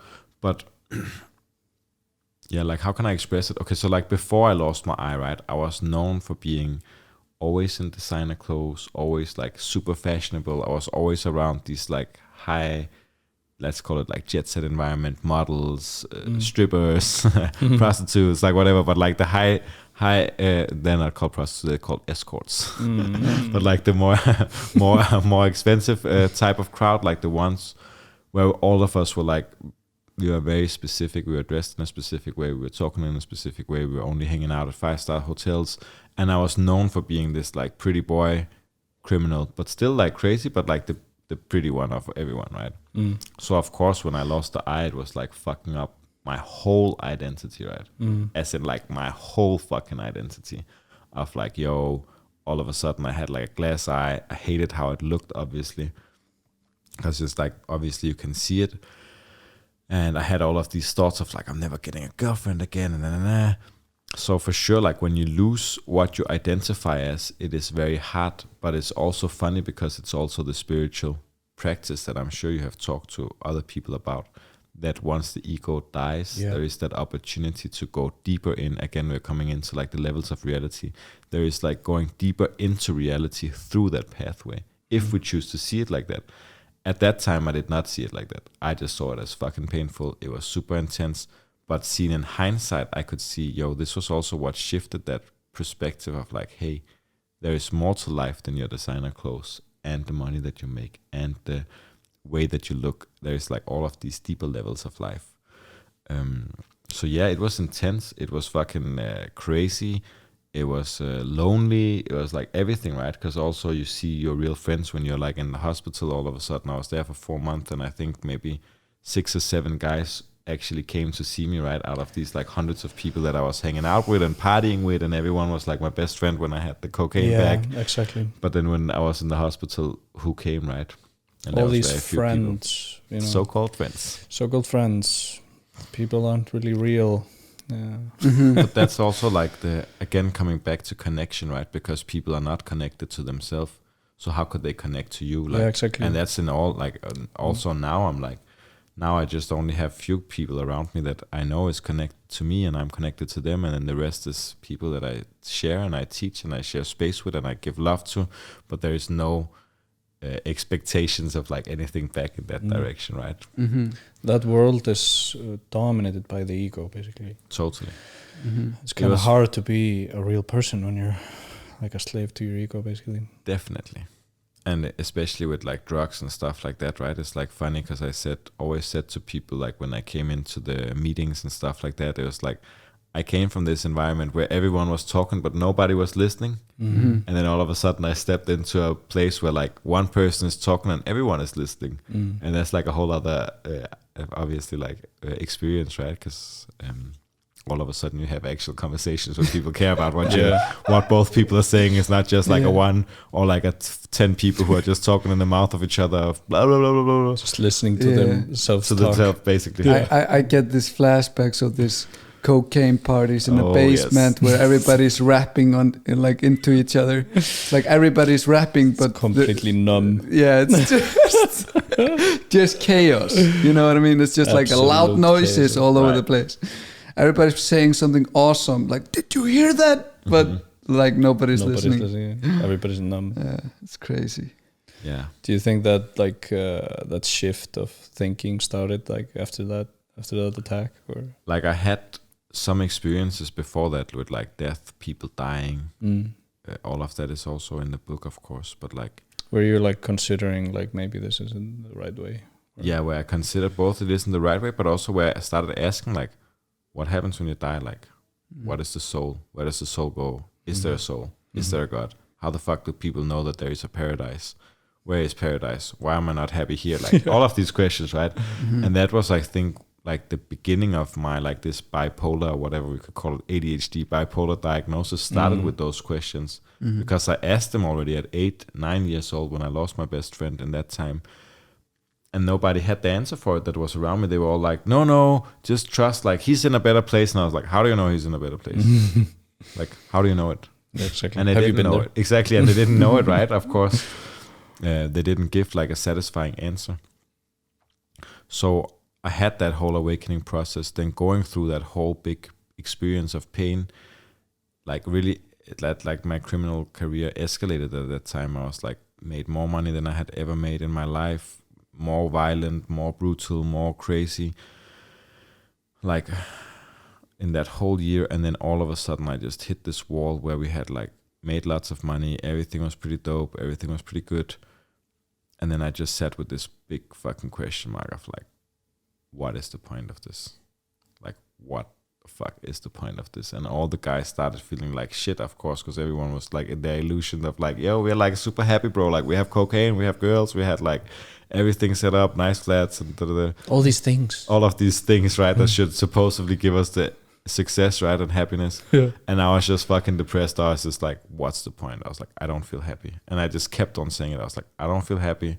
I was like, I don't give a fuck about the cocaine. I was like, I don't give a fuck about the girl. I didn't give this thing that you were saying, right, where we start not giving a fuck about anything. And then they called actually my big brother over because I was getting out of control a little bit. I was probably quite bipolar at that time. Seen in hindsight. Maybe at that time I was quite bipolar. The different sides of myself. So they called my brother over, who was like basically like the one person who could always like walk into the room and look at me and be like, what the fuck, bro? Like, what are you doing? So he was always called when I like losing it. Like I tied up like a friend of ours to like a couch once with like gaffer tape and thought he was talking to the police. I had like all of these crazy experiences, right? And there was always big bro who came and he was like, yo, bro, what the fuck? He was like, what are you doing? He's like, go to sleep, right? Like putting me to sleep, basically. So he came up and he sat down with me and he looked at me and he was like, what's going on, bro? And he was like, you're making money. He's like, you have the cocaine. You have like chosen that lifestyle of like, he's like, what is it then? He was like, if it's not this, he was like, what is it then? Because that was everything I was doing was to get like the cocaine and get the girls and get And he was like, so if it's not that, what is it? And I just said, like, I don't know, like, I don't feel happy, I don't feel good. And then he asked me, he was like, when did you feel happy the last? And that was like the major turning point for me, right? Because then I was sitting, and I'm sure people who are listening to this can feel that also, of really reflecting, like, when did I feel happy? And I couldn't find a fucking single moment for years where I had felt happy. Like, we are talking about like 10 years of my life or something. I just felt fucking miserable for the majority of life, right? And I was just sitting with that feeling of like emptiness, unhappiness. And then there was this one glimpse of like, there was this one time where I was at that breathwork shop where there was like a shift, like something had shifted, something had like changed. And I had felt these raw emotions. And then my brother, he was just like, yeah, so why don't you just do that then? And I was sitting there like, what? Solution. And he was like, yeah, why don't you just go and do that stuff? Then he's like, if it makes you happy, he's like, what's the fucking problem? He was like, why don't you just go and like do the breath work, like chill out, like do these things that you like. And I was like, it didn't really feel cool, right? Because it wasn't as cool. It was not even half as cool as it is. Like now almost everybody knows about yoga and breathwork, but like 10, 11 years ago, it's like no one fucking knew about it. And especially no one I was hanging out with, right? So it was like really crazy, right? And then I went back to that path, right? Yeah, I think I shared the story, but I didn't share it here. But like I shared the story, which when we were together, like this, I lost all of this money. I had like everything was fucked up, and basically like the same guy who took me into the criminal environment was also the guy who took me out of the criminal environment, who like supported me on the journey out. And yeah, it was like luck, a lot of it, of course, and like I guess destiny. That's a big topic we could talk about, free will and destiny, but I guess it's destiny also that I was like brought to that path. And it's always like that. It's like he opened that one seat, like he opened me that one seat into spirituality, and then from my seat is again this like 1 + 1 could be a million, right? Then that one seat opened thousands of seats, right? And then those seats again opened more seats. So yeah, he was definitely not a saint, but he was a saint. He's mentioned in my book. There's like a whole story about that. He was like my first teacher. That guy who took me into the crime, to the underworld, taught me how to mix cocaine, taught me how to press cocaine into blocks, and taught me how to create amphetamine and clean guns, and like he taught me all of that stuff. And he was my first guru, you could say, for sure, without a doubt. Your criminal godfather. Yeah, but also he was the first one who taught me like about this like simple things, like, and that's what I'm always talking about. People, like, the intuition is so strong in all of us. Like if you have a stock broker, someone who is dealing with the stock market, he's following his intuition. Any guy who is on top of his business has access to the intuition. That's why they can do the right moves at the right time. And the same with people in the criminal environment. We are in contact with the intuition, we're in contact with the instincts, but then it's just transferring that skill set, of course, into using it in a more positive way. So he taught me all of that, like law of attraction, whatever you like focus on, you will attract in your life. If you focus on like negative people, if you have bad people around you, you're going to create. So he taught me all of the basics of spirit reality, let's call it that, instead of spirituality, but like the reality. Just in a different spirit. Application, basically. Quite different. But he still taught it. And like he is still the one, like when I give courses, he's dead now, but when I like give a course, I always do a prayer to him, you know. I always say thank you to him, I always connect to him, and I always give that like praise to that guy, because he was the one who took me from the darkness in towards the light. And then that process started of like going to meet all the masters and teachings and Yeah. But he was the only one who could do it. If I had met a yoga teacher at that time of like my bulletproof vest and a pistol on me and a bag of cocaine, there was like very little risk that I would have said, that sounds great, man, yeah, let's go and do a yoga class. But because he came and said it to me, and he just drove me there, and he was like, yo, you're doing this course. Yeah. I was like, what? That's that is the power of, you know, like people listen to different people, and we have windows of, you know, pulling people to. For sure. Like some people have bigger windows with more people, you know. That's what I'm saying also with the different people, like people with reach of a lot of people. They can help so many people because so many people listen, you know. And even if like for that example, like if you know, in quote marks, like bad person, you can do like a little good, and it can have a large effect. Like For sure. like it happened for you. Basically, he did this thing he didn't maybe need to, but like in the progress, you've like helped a lot of people like afterwards. For sure. You told me a story about when I go back to losing the eye, that you The stories I've told the most. yeah you told me about like a kind of a pact that you did with your higher power, or Yes. some. Did I tell you that? Yeah, you told me that. That's not one of the stories. No, it's good. It's also in the book, but I usually don't tell that story. That's why I was like, yeah, I told you that. I was like, oh, okay, I must really like you then. Yeah. Yeah. So I'm just tasting the vape. Yeah, it's so good. It's like a Up in Smoke tour. Do you remember that old video? What is that? Up in Smoke. It was like Snoop Dogg, Dr. Dre, Dove C, Devin the Dude. I think they did this whole like Up in Smoke Up in video. Smoke. It was amazing. It's like a play on Cheech and Chong. Yeah, okay, like there is a few different examples of it, but like the first one, which is like very visible, which is why I said like the losing of the eye was kind of like the first strong encounter with spirit, was that I made the promise inside of the hospital. Is it that story? Mm-hmm. Yeah, okay, so I made the promise inside of the hospital that I would never do crime again, I would never go back again, and I came out, obviously I was fucking broke. It was the first time in my life I was receiving benefits. I had always just been like self-sustaining through drug sales, through work, through whatever I had. And all of a sudden I was like on a very, very low income compared to what I was before, if we can call it income, but it was definitely an income. And I made this promise, never sell drugs, never do anything bad again, blah, blah, blah, all of this stuff, because I was feeling the pain, which is usually where people make these promises. Went straight out, met up with some of the guys. They were like getting a few tons of hash into the country. And they were like, yo, like we need your help, blah, blah, blah. I started making the deals with them, connecting the people together that could do it. I walk out, I was like super happy. I was like, yeah, man, I just made like fucking money. I was like, everything was so awesome. And then what happened was I instantly started feeling like huge pain in my face, so like a huge pain in the head, like headaches. And you had both your eyes at that I had point. both of my eyes at the time. They were both recovering. They were both doing pretty well. I could see perfectly on the left side. The right side was still a little bit fucked, but it was like slowly coming back.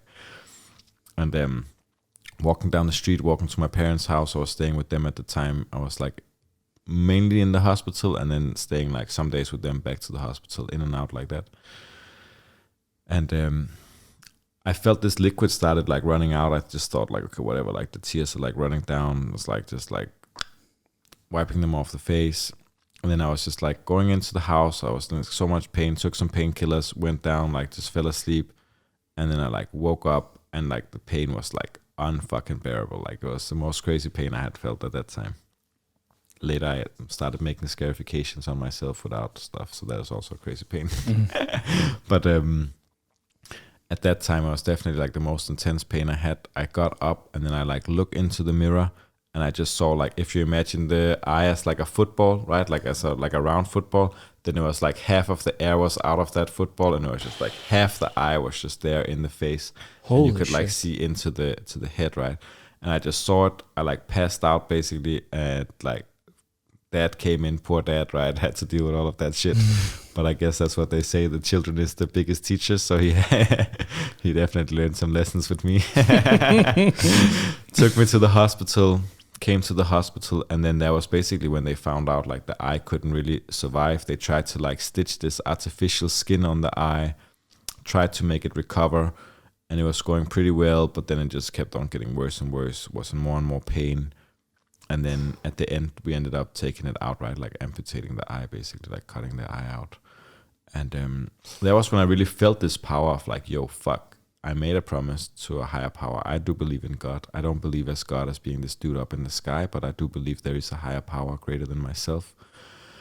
And I follow that power now. Of course, I live my life through that power, but that was like the first time I saw like, okay, shit, there is like something more at stake. And you could call it a coincidence. If you use the intellect, it could be all kind of different factors. But for me, it was like very, very, very visible that it was like, yo, I made like a full-on pact. I broke the pact, and this thing happened. And later again, when I was clearing all my drug debts, it was actually with an Icelandic guy, the main story of that. I think I had around 10 or 20% of the money that I owed him. My big brother, of course, he was with me again to keep me grounded, make sure I didn't like blow up the fucking house when we were going inside. I had this money with me, go inside the house, I like sit down, and they were all freaking out. They were calling me Shorty. My nickname was Shorty at that time because I was always the youngest. I wasn't necessarily the smallest, but I was always the youngest of everyone I was hanging out with. So I was always just Shorty, and he was like, what's up, Shorty? He was like, we thought you had fucking run away with the drugs. Like, we didn't see you for so long. He's like, you're fucking crazy. Like, we haven't seen you for a month. All of a sudden, you just like show up. And I'm like, yeah, you know what happened? And I told him the whole story of like how I went into the breath work. I started helping people, wanting to like create a better world.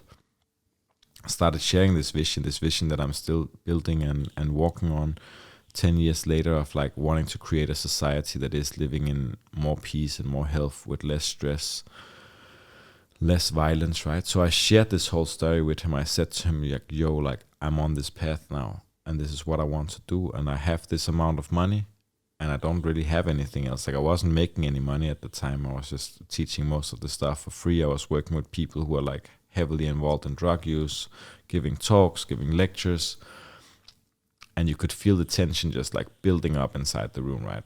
It's like, okay, like it was quite a lot of money I owed him for quite a fair amount of drugs.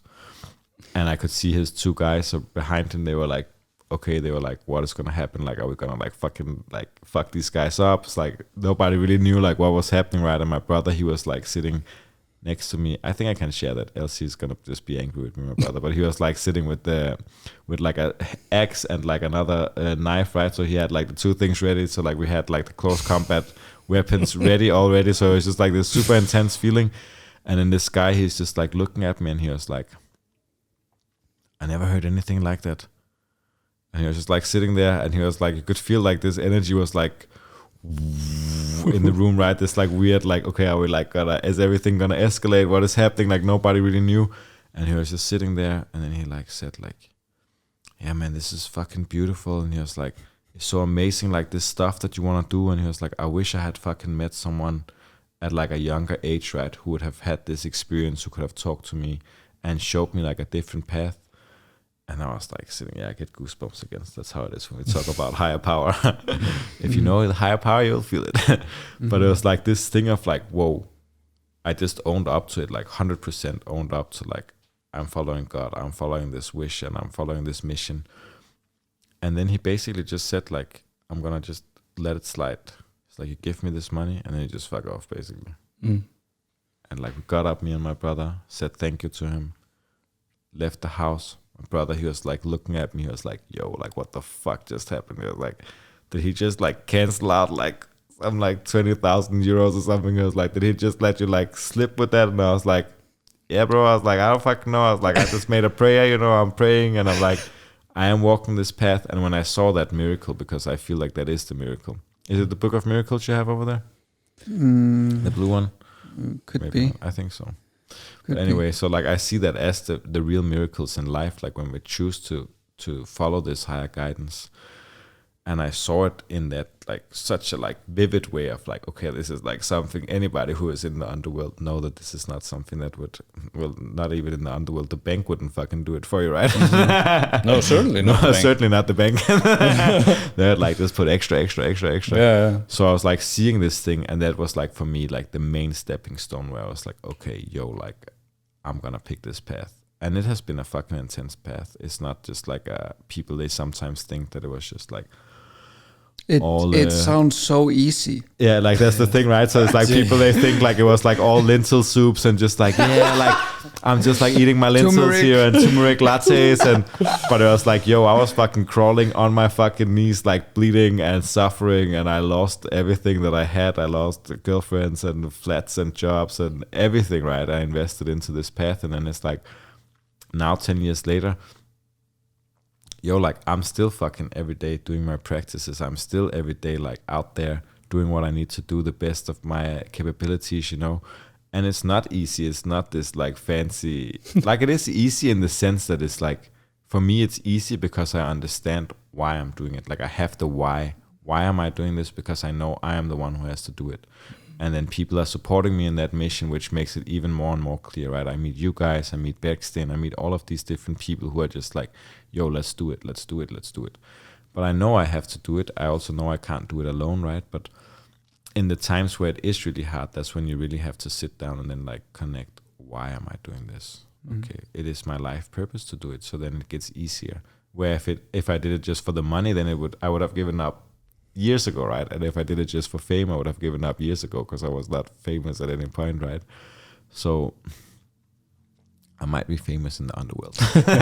Semi-famous in the underworld, I guess. It's all about the fame. It's all about the fame, bro. But then it comes to the question that I wanted to ask you. When is the last time you felt happy? I feel happy right now. I feel like happy almost all the fucking time. It's like, so you made the right choice. It's like this, I guess it's like this thing of like, if you look at like the yin and the yang, right? Like the classical symbol, I guess. I assume that almost everyone in the world now knows this symbol, right? Where you have like the darkness and you have the light, and then inside the darkness you have the light, inside the light you have the darkness. And the practice that I'm doing and the thing I'm trying to teach people is like, how can we be in between the two sides? So how can I stay in the middle where I can stay in between the light, in between the darkness? This applies to a lot of things in my life, both the work I do, working in the darkness and working in the light, but also having this experience that like, yo, everything is a natural occurrence, right? Sadness is natural, anger is natural, joy is natural, happiness is natural. Everything is part of this cycle of light, dark, light, dark. But it's like, how do we address it? That's what determines if we suffer or we don't suffer.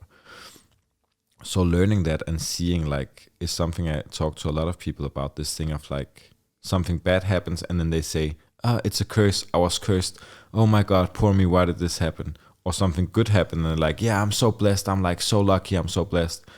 But it's like, yo, there's not cursed, you're not blessed. It's just natural things happening. And the way you relate to it is determine what that is for you. Like that is what determines the reality. Like you're not the reality, your reality of that thing, right?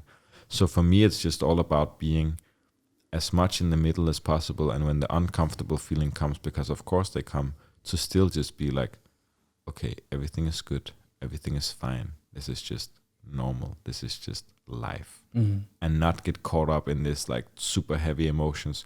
But also on the same side, that was where I had my biggest problem probably, of getting overexcited, of like going into this like high level of excitement where you also lose the connection to the center. So it's like much more about like, how can I be in the center all the time? Still joyful, still at peace, still at ease. Shit happens, still sit and smile. Good things happens, still sit and smile. Smoke a cigarette, drink coffee, make love, whatever it is, right? Eat, pray, love, eat, pray, love. That's like that is like my number one mantra from Bali. It's like everything's good and eat, pray, love. It's like the two. But I like this is nobody teaches you to manage your emotions. No, like this is I just do. something. Yeah. You finally do. It's getting more and more popular. Totally, but like this is something maybe you should be getting from your family or something or parents. But it's not really. Should be in the school system. It really should be. It really should be, and especially when we're talking about people with like ADHD, attention deficit disorder, like PTSD, all kinds, and even like bipolar. Where does that start? Where does ADHD begin? You know, how is the mixture between the two? Isn't it just a principle of we need to learn to control our emotions and our energy levels? Like, yeah, exactly. I think so. I think this is like, especially like in prisons, like a lot of people are ending there because they don't know how to manage. Like they've never learned it. Nobody taught them. Nobody even told them that it's a thing, right? Like that you you need to do. And it's like also a beautiful thing that, you know, everything needs attention. You know, everything, like this is like especially high energy people, they need attention, and then like somebody needs to give that time. Yeah. And this is like what you're talking about with the cop girl. Like Yes. we don't really care, you know, So it starts all like it starts already there. Yeah. And you went back to the other cop that actually gave you Yes, some that's attention, exactly. you know. So intention is like, or giving, you know, intention is, it's really, really, you know, important, you know. And it's also with the psychiatric, you know, Psychiatry. Yeah, psychiatry, because those people are also the same as the people in the jails. For sure. You know. I think it's like for everyone, it's like this thing of like, first we have to, as a society as a whole, right? As a society, we need to implement more of these human values. We need to implement compassion. We need to implement love. And then that hopefully cultivates that skill inside of people, like the internal skill of like, where like now for me, I was happy when I was in Bali. I was sitting in a cave alone. I felt okay. There was times where I felt a little bit scared because it was fucking dark and there was like all kind of fucking shit inside the cave, right? There was like snakes and all kind of stuff that was coming in that I didn't really like. But as a general baseline, like I feel happy with or without people, like I'm good. But that is something that is, like you said, not taught. And why is it not taught? That is like a big mystery still. But I really feel like Iceland is the country where it's gonna happen, the first. And I really have had that strong feeling for like more than 3 years, that Iceland is the country that will like lead the way for this stuff. I already know some people in the schools here who are like teaching mantra singing. They're teaching like the kids all of these cool things of like dancing and playing and all of this stuff. And I think it's just coming more and more into like the mainstream, which is one of my my big dreams, is like to make it mainstream, but not, and I'm gonna say this very clearly, not in the way of losing the values of the spiritual concepts, because that is what happened with a lot, just like it is with music, right? Then rap music becomes mainstream and then it loses all the purpose of why it was created. Or yoga becomes popular and then it loses all the value. So it's like, how can we bring these ancient principles of love, compassion, joy into society from people who are actually trained in it, and then make that mainstream, that is like the original practices. So the way I see it is like, I went to study the roots in China, I studied the roots in India, like the roots of the spiritual principles, and then converted that into the fruits, if that makes sense, right? So it's like we have the roots that is like almost so intense that nobody would be able to grasp it, right? There's like few people who really would be able to understand it. But then I converted that into the fruits of these practices that is edible now in society to everyone. And there's more and more people doing that. And then there is some people who never studied the roots who are just trying to create fruits, and that becomes quite messy. Like a bad smoothie. Smoothie where you put the wrong ingredients inside. That sucks. That sucks. That's the worst. Everybody has experienced one bad smoothie over the lifetime. I'm sure. Where you put too much ginger in and then everyone was feeling sick. And then it goes back into the ego. Yes. You know. It's a good analogy. I want to be a spiritual teacher.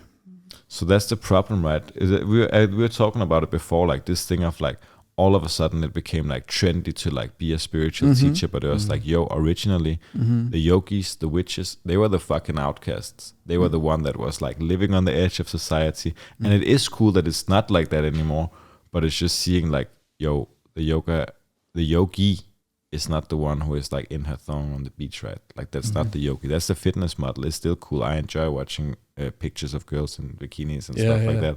But so let's not kid ourselves. But exactly. But it's not like that. Is not a spiritual guide for you. Like it's not someone who is living.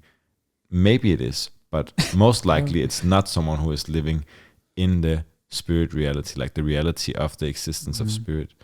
And I mean, it's also just like what I say, like. We strive for intentions. That's such a human nature thing.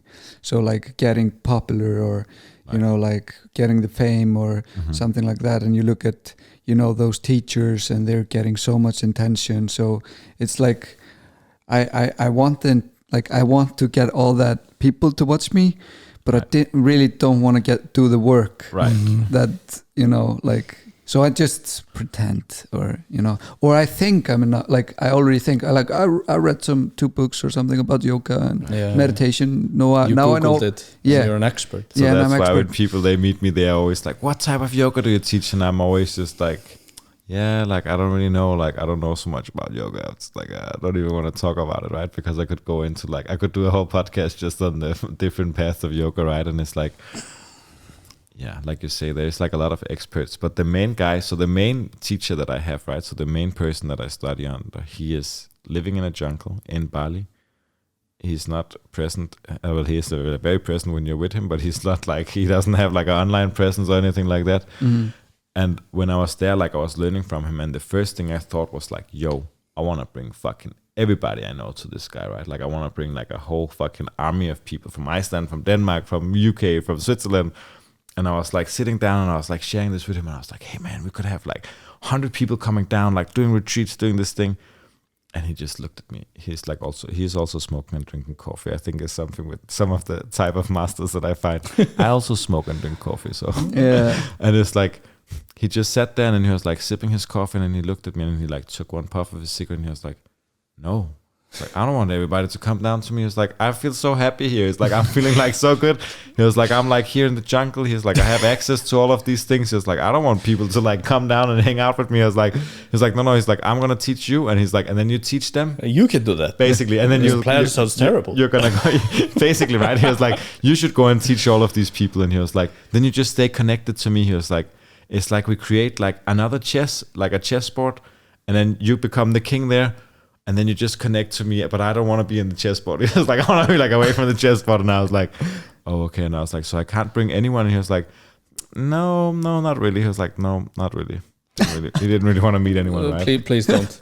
Basically, right? He was just like, he was like full embodiment of inner success, right? Just like in peace, just sitting in like the jungle. Yeah, just chilling exactly. out, He is not doing looking for anything, Nah, he found. Well, you already looked and he found. But we are gonna do a group. But of maybe few it's a people. little bit selfish though. No, so that's the thing. We are gonna do a small group of people who will come down to him. Oh. But then I have to select the people, right? So it's like, it's just selfish, yes and no. I mean, he helped you know, for sure. and then you can work on spreading it. And then in that area, he is the high priest of that area. So he has like people, local people who know about him. So like anyone who knows about him could go to him, and he has both foreigners and he doesn't really have any foreigners. That's a bullshit. But like foreigners comes and visit the waterfall and take selfies at his waterfall, and then they don't really understand that they're this like total grandmaster, like they're just at his place, but they just like, oh, it's a great waterfall you have. It's amazing, and you're like, this is sacred waterfall of Chaikahua.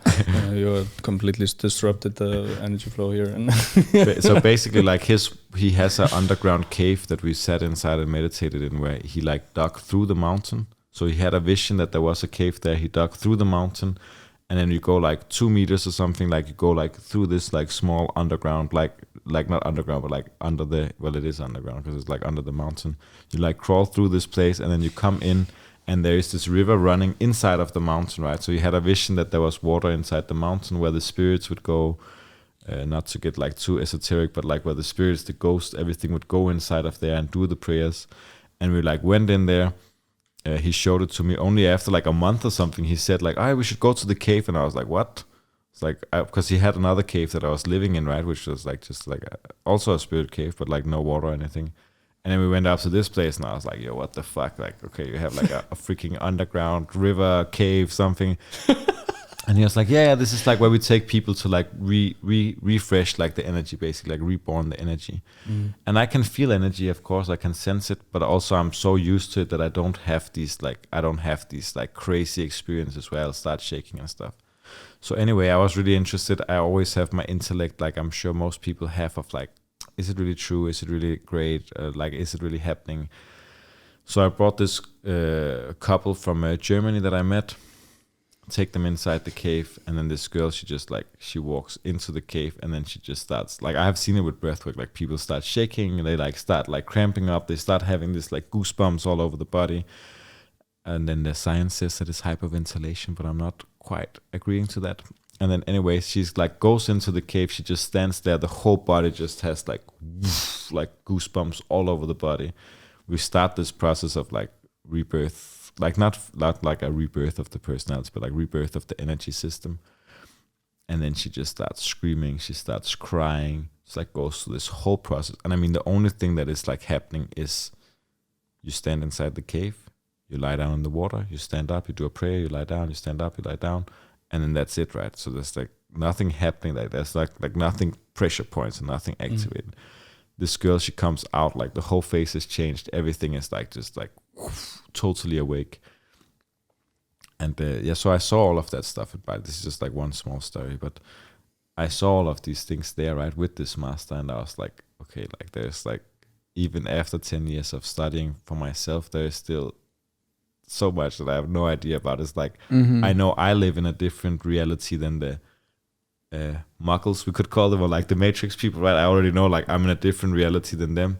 But then when I looked at him, I was like, yo, he's like in a whole another like different like higher level. He's way past the Matrix. Way past. I was asking her about psychedelics. I was like, yo, like, because there was like mushrooms and stuff growing, and I was like, I don't use them myself, but I was just always curious, and I'm like asking him like, do you eat them, and like what do you do? And he was like, the mushrooms, and he's like, no, like just the mushrooms that I can like eat, like deep fried, like deep fried mushrooms, right? He's like no, I wouldn't eat those ones. And I was like, why not? Like they're like here and they're like medicine. And he was like, no, he's like, I already see everything. And I was like, yeah, like you see like the geometrical shape and the colors. And he was like, yeah, of course. It's like, of course, brother. It's like, of course. I was like, I already see, like I'm already tapped into that field. Wow. And then I asked him like, so what is like the use for it? Because obviously everything has a use, right? Of course, like that's what I believe, like any plant, anything that comes from nature obviously has a use. And he was like, yeah. He's like, if you don't see anything, it could probably be okay. He was like, if you don't really believe like in this miracle. And then, I mean, I could share all of these. I know I can't share those stories. I'm not going to share those stories. But I like saw a lot of stuff with him, right? I like, there was like a lot of visual things that happened also in that realm of being with him. That he gave access to without any psychedelics, without anything. And it was just interesting to see, like, obviously he has been cultivating the energy for a long time, but then at the same time he was a father, he was a hardworking guy, like he was a taxi driver before he became like an enlightened master. He was driving taxis around, just like... That's what I was saying. Taxi drivers are crazy. They are fucking crazy. Like he went through that whole process, right? And it's like so nice to see. And I think that's something that we also forget sometimes in the West, of like so many people are just on the spiritual quest because they want to have an identity, and it serves its purpose, of course, and it's nice that more and more people know about it. But then I just also have this wish, which is what I do with the teacher trainings that I give, of like teaching people in-depth studies. And when I do a teacher training with someone, the only girl who has passed the teacher training in Iceland is Heiðrun, and that's like 3 years later, right? We're talking about 3 years where she has been fucking grinded. She has been like through everything, and I've like ignored her and like not answered calls, and then answered some calls, and then like not answered any questions, and then like gave a little bit, and then like left it. Just like testing. Yeah. And now she is like the most fucking powerful teacher I think there is around. But that's like the original way, of course, of learning it. That is like not based on a timeline. It's based on like, who are you as a person? Can you learn it? Some people could learn it maybe in 2 months. Maybe if they have like the right foundation. Other people could learn it maybe in 3 years. And then there's some people who just can't learn it. Maybe they could learn it, but it will just take them a very long time. Yeah. Like input and output. Yes. Like it's not like a linear thing. No, it's a very unlinear training. And it depends, even like just on the time of day and so many things, you know. Yes. And I hope that will come more into the spiritual world of like, because there is a lot of great teachers in Iceland also, but I hope it will come more into this thing of like, rather than doing like 1,000 teachers, then teaching, just like you have a doctor, give them like a solid education where you really teach and share. And that was something we saw also with COVID, right? It was like all of a sudden everything came online. You could do online this, online that, online class and this, but it didn't come from the space of like the masters or like the experts wanting to share it. It came from like a financial perspective of like, I need to make more money right now. What am I going to do? I'm going to share all of these practices. And then all of a sudden there was like a trillion breath work, this course, that course, trauma therapy, 2 days, Reiki healing master courses, like all of these things, right? And it's like, yeah, I mean, Mm. it's just it's like McDonald's a little bit. Yeah, but at the same time, it's positive. Of course. I mean, so that's what I mean. Like it's positive because more and more people are seeing it, and they are Money experiencing is a drive, but it's a positive. Like they can teach. It's I would say if they made like I know a lot of people who are making like online courses like Stig Severinsen, like the free diver in Denmark, Wim Hof, like these guys where they really created like a online portal where people they really do learn it. That's fucking amazing. But there's just a lot of like whack stuff that came. Of course. There's always going to when something becomes popular, there's going to be whack stuff. That's human nature. I think this is just how stuff happens today. It comes in waves. It's like a fashionable thing. Everybody's doing it. You could see it very clearly in Iceland.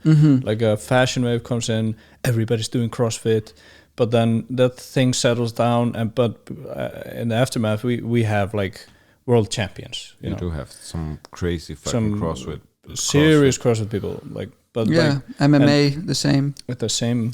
With everything. First class I gave in Iceland, it was like I had only been here for like a few days or something, and I like walked into the room and these two girls, they were standing there. They were like, I'm not gonna mention any names, but they were like fucking huge, right? They are so strong, right? These two CrossFit girls.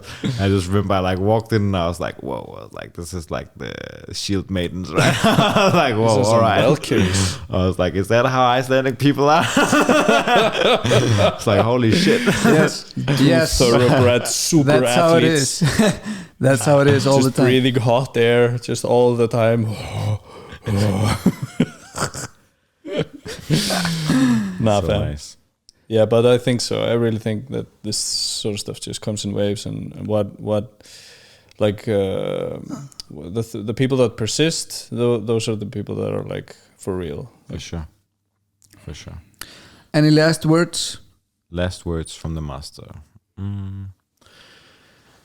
Yeah, I think just to wrap everything up, you know. It has to be for 4 minutes. For 4 minutes, last words. Okay, 4 minutes exactly. How long have you been speaking then? 2 hours. Whoa. Yeah.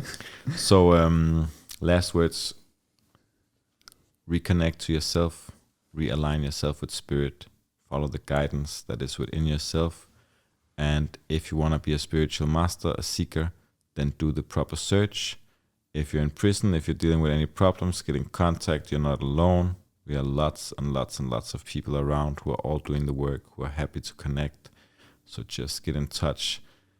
And yeah, I think that's it. Bergsten, he's going to come and kill another podcast with you guys, I'm sure. Yeah, for sure. Yeah, we would love it.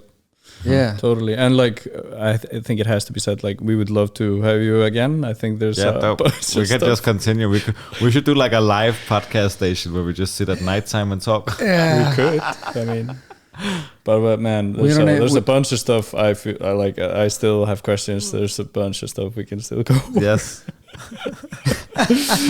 Yeah, and I think it was a pretty damn good podcast. I think so. It was dope. And if people that are listening have any questions, like just comment, whatever. Maybe we can get something across. I'll give you the link to the book and to my Instagram. Yes. Yeah. What's your Instagram? Nicolai Engelbrecht. Nicolai_Engelbrecht. Yeah. So find Nicolai on his Instagram. Super Real Podcast on Instagram too. Yeah, we'll have links. Podcast. And you can send us. Have a wonderful day. Yeah, send us questions if you want, and have a wonderful day. Yeah. Please share, like, and say hello to your good friends. And stay sexy. Stay sexy. Stay real sexy and all that. All that jazz. Wow, 2 hours. Just 2 hours, huh? No wonder. I feel like 2 hours. Yeah. No wonder I felt like smoking. Huh. No wonder I was thinking about cigarettes. Wow, 2 hours flew by, man. Wow.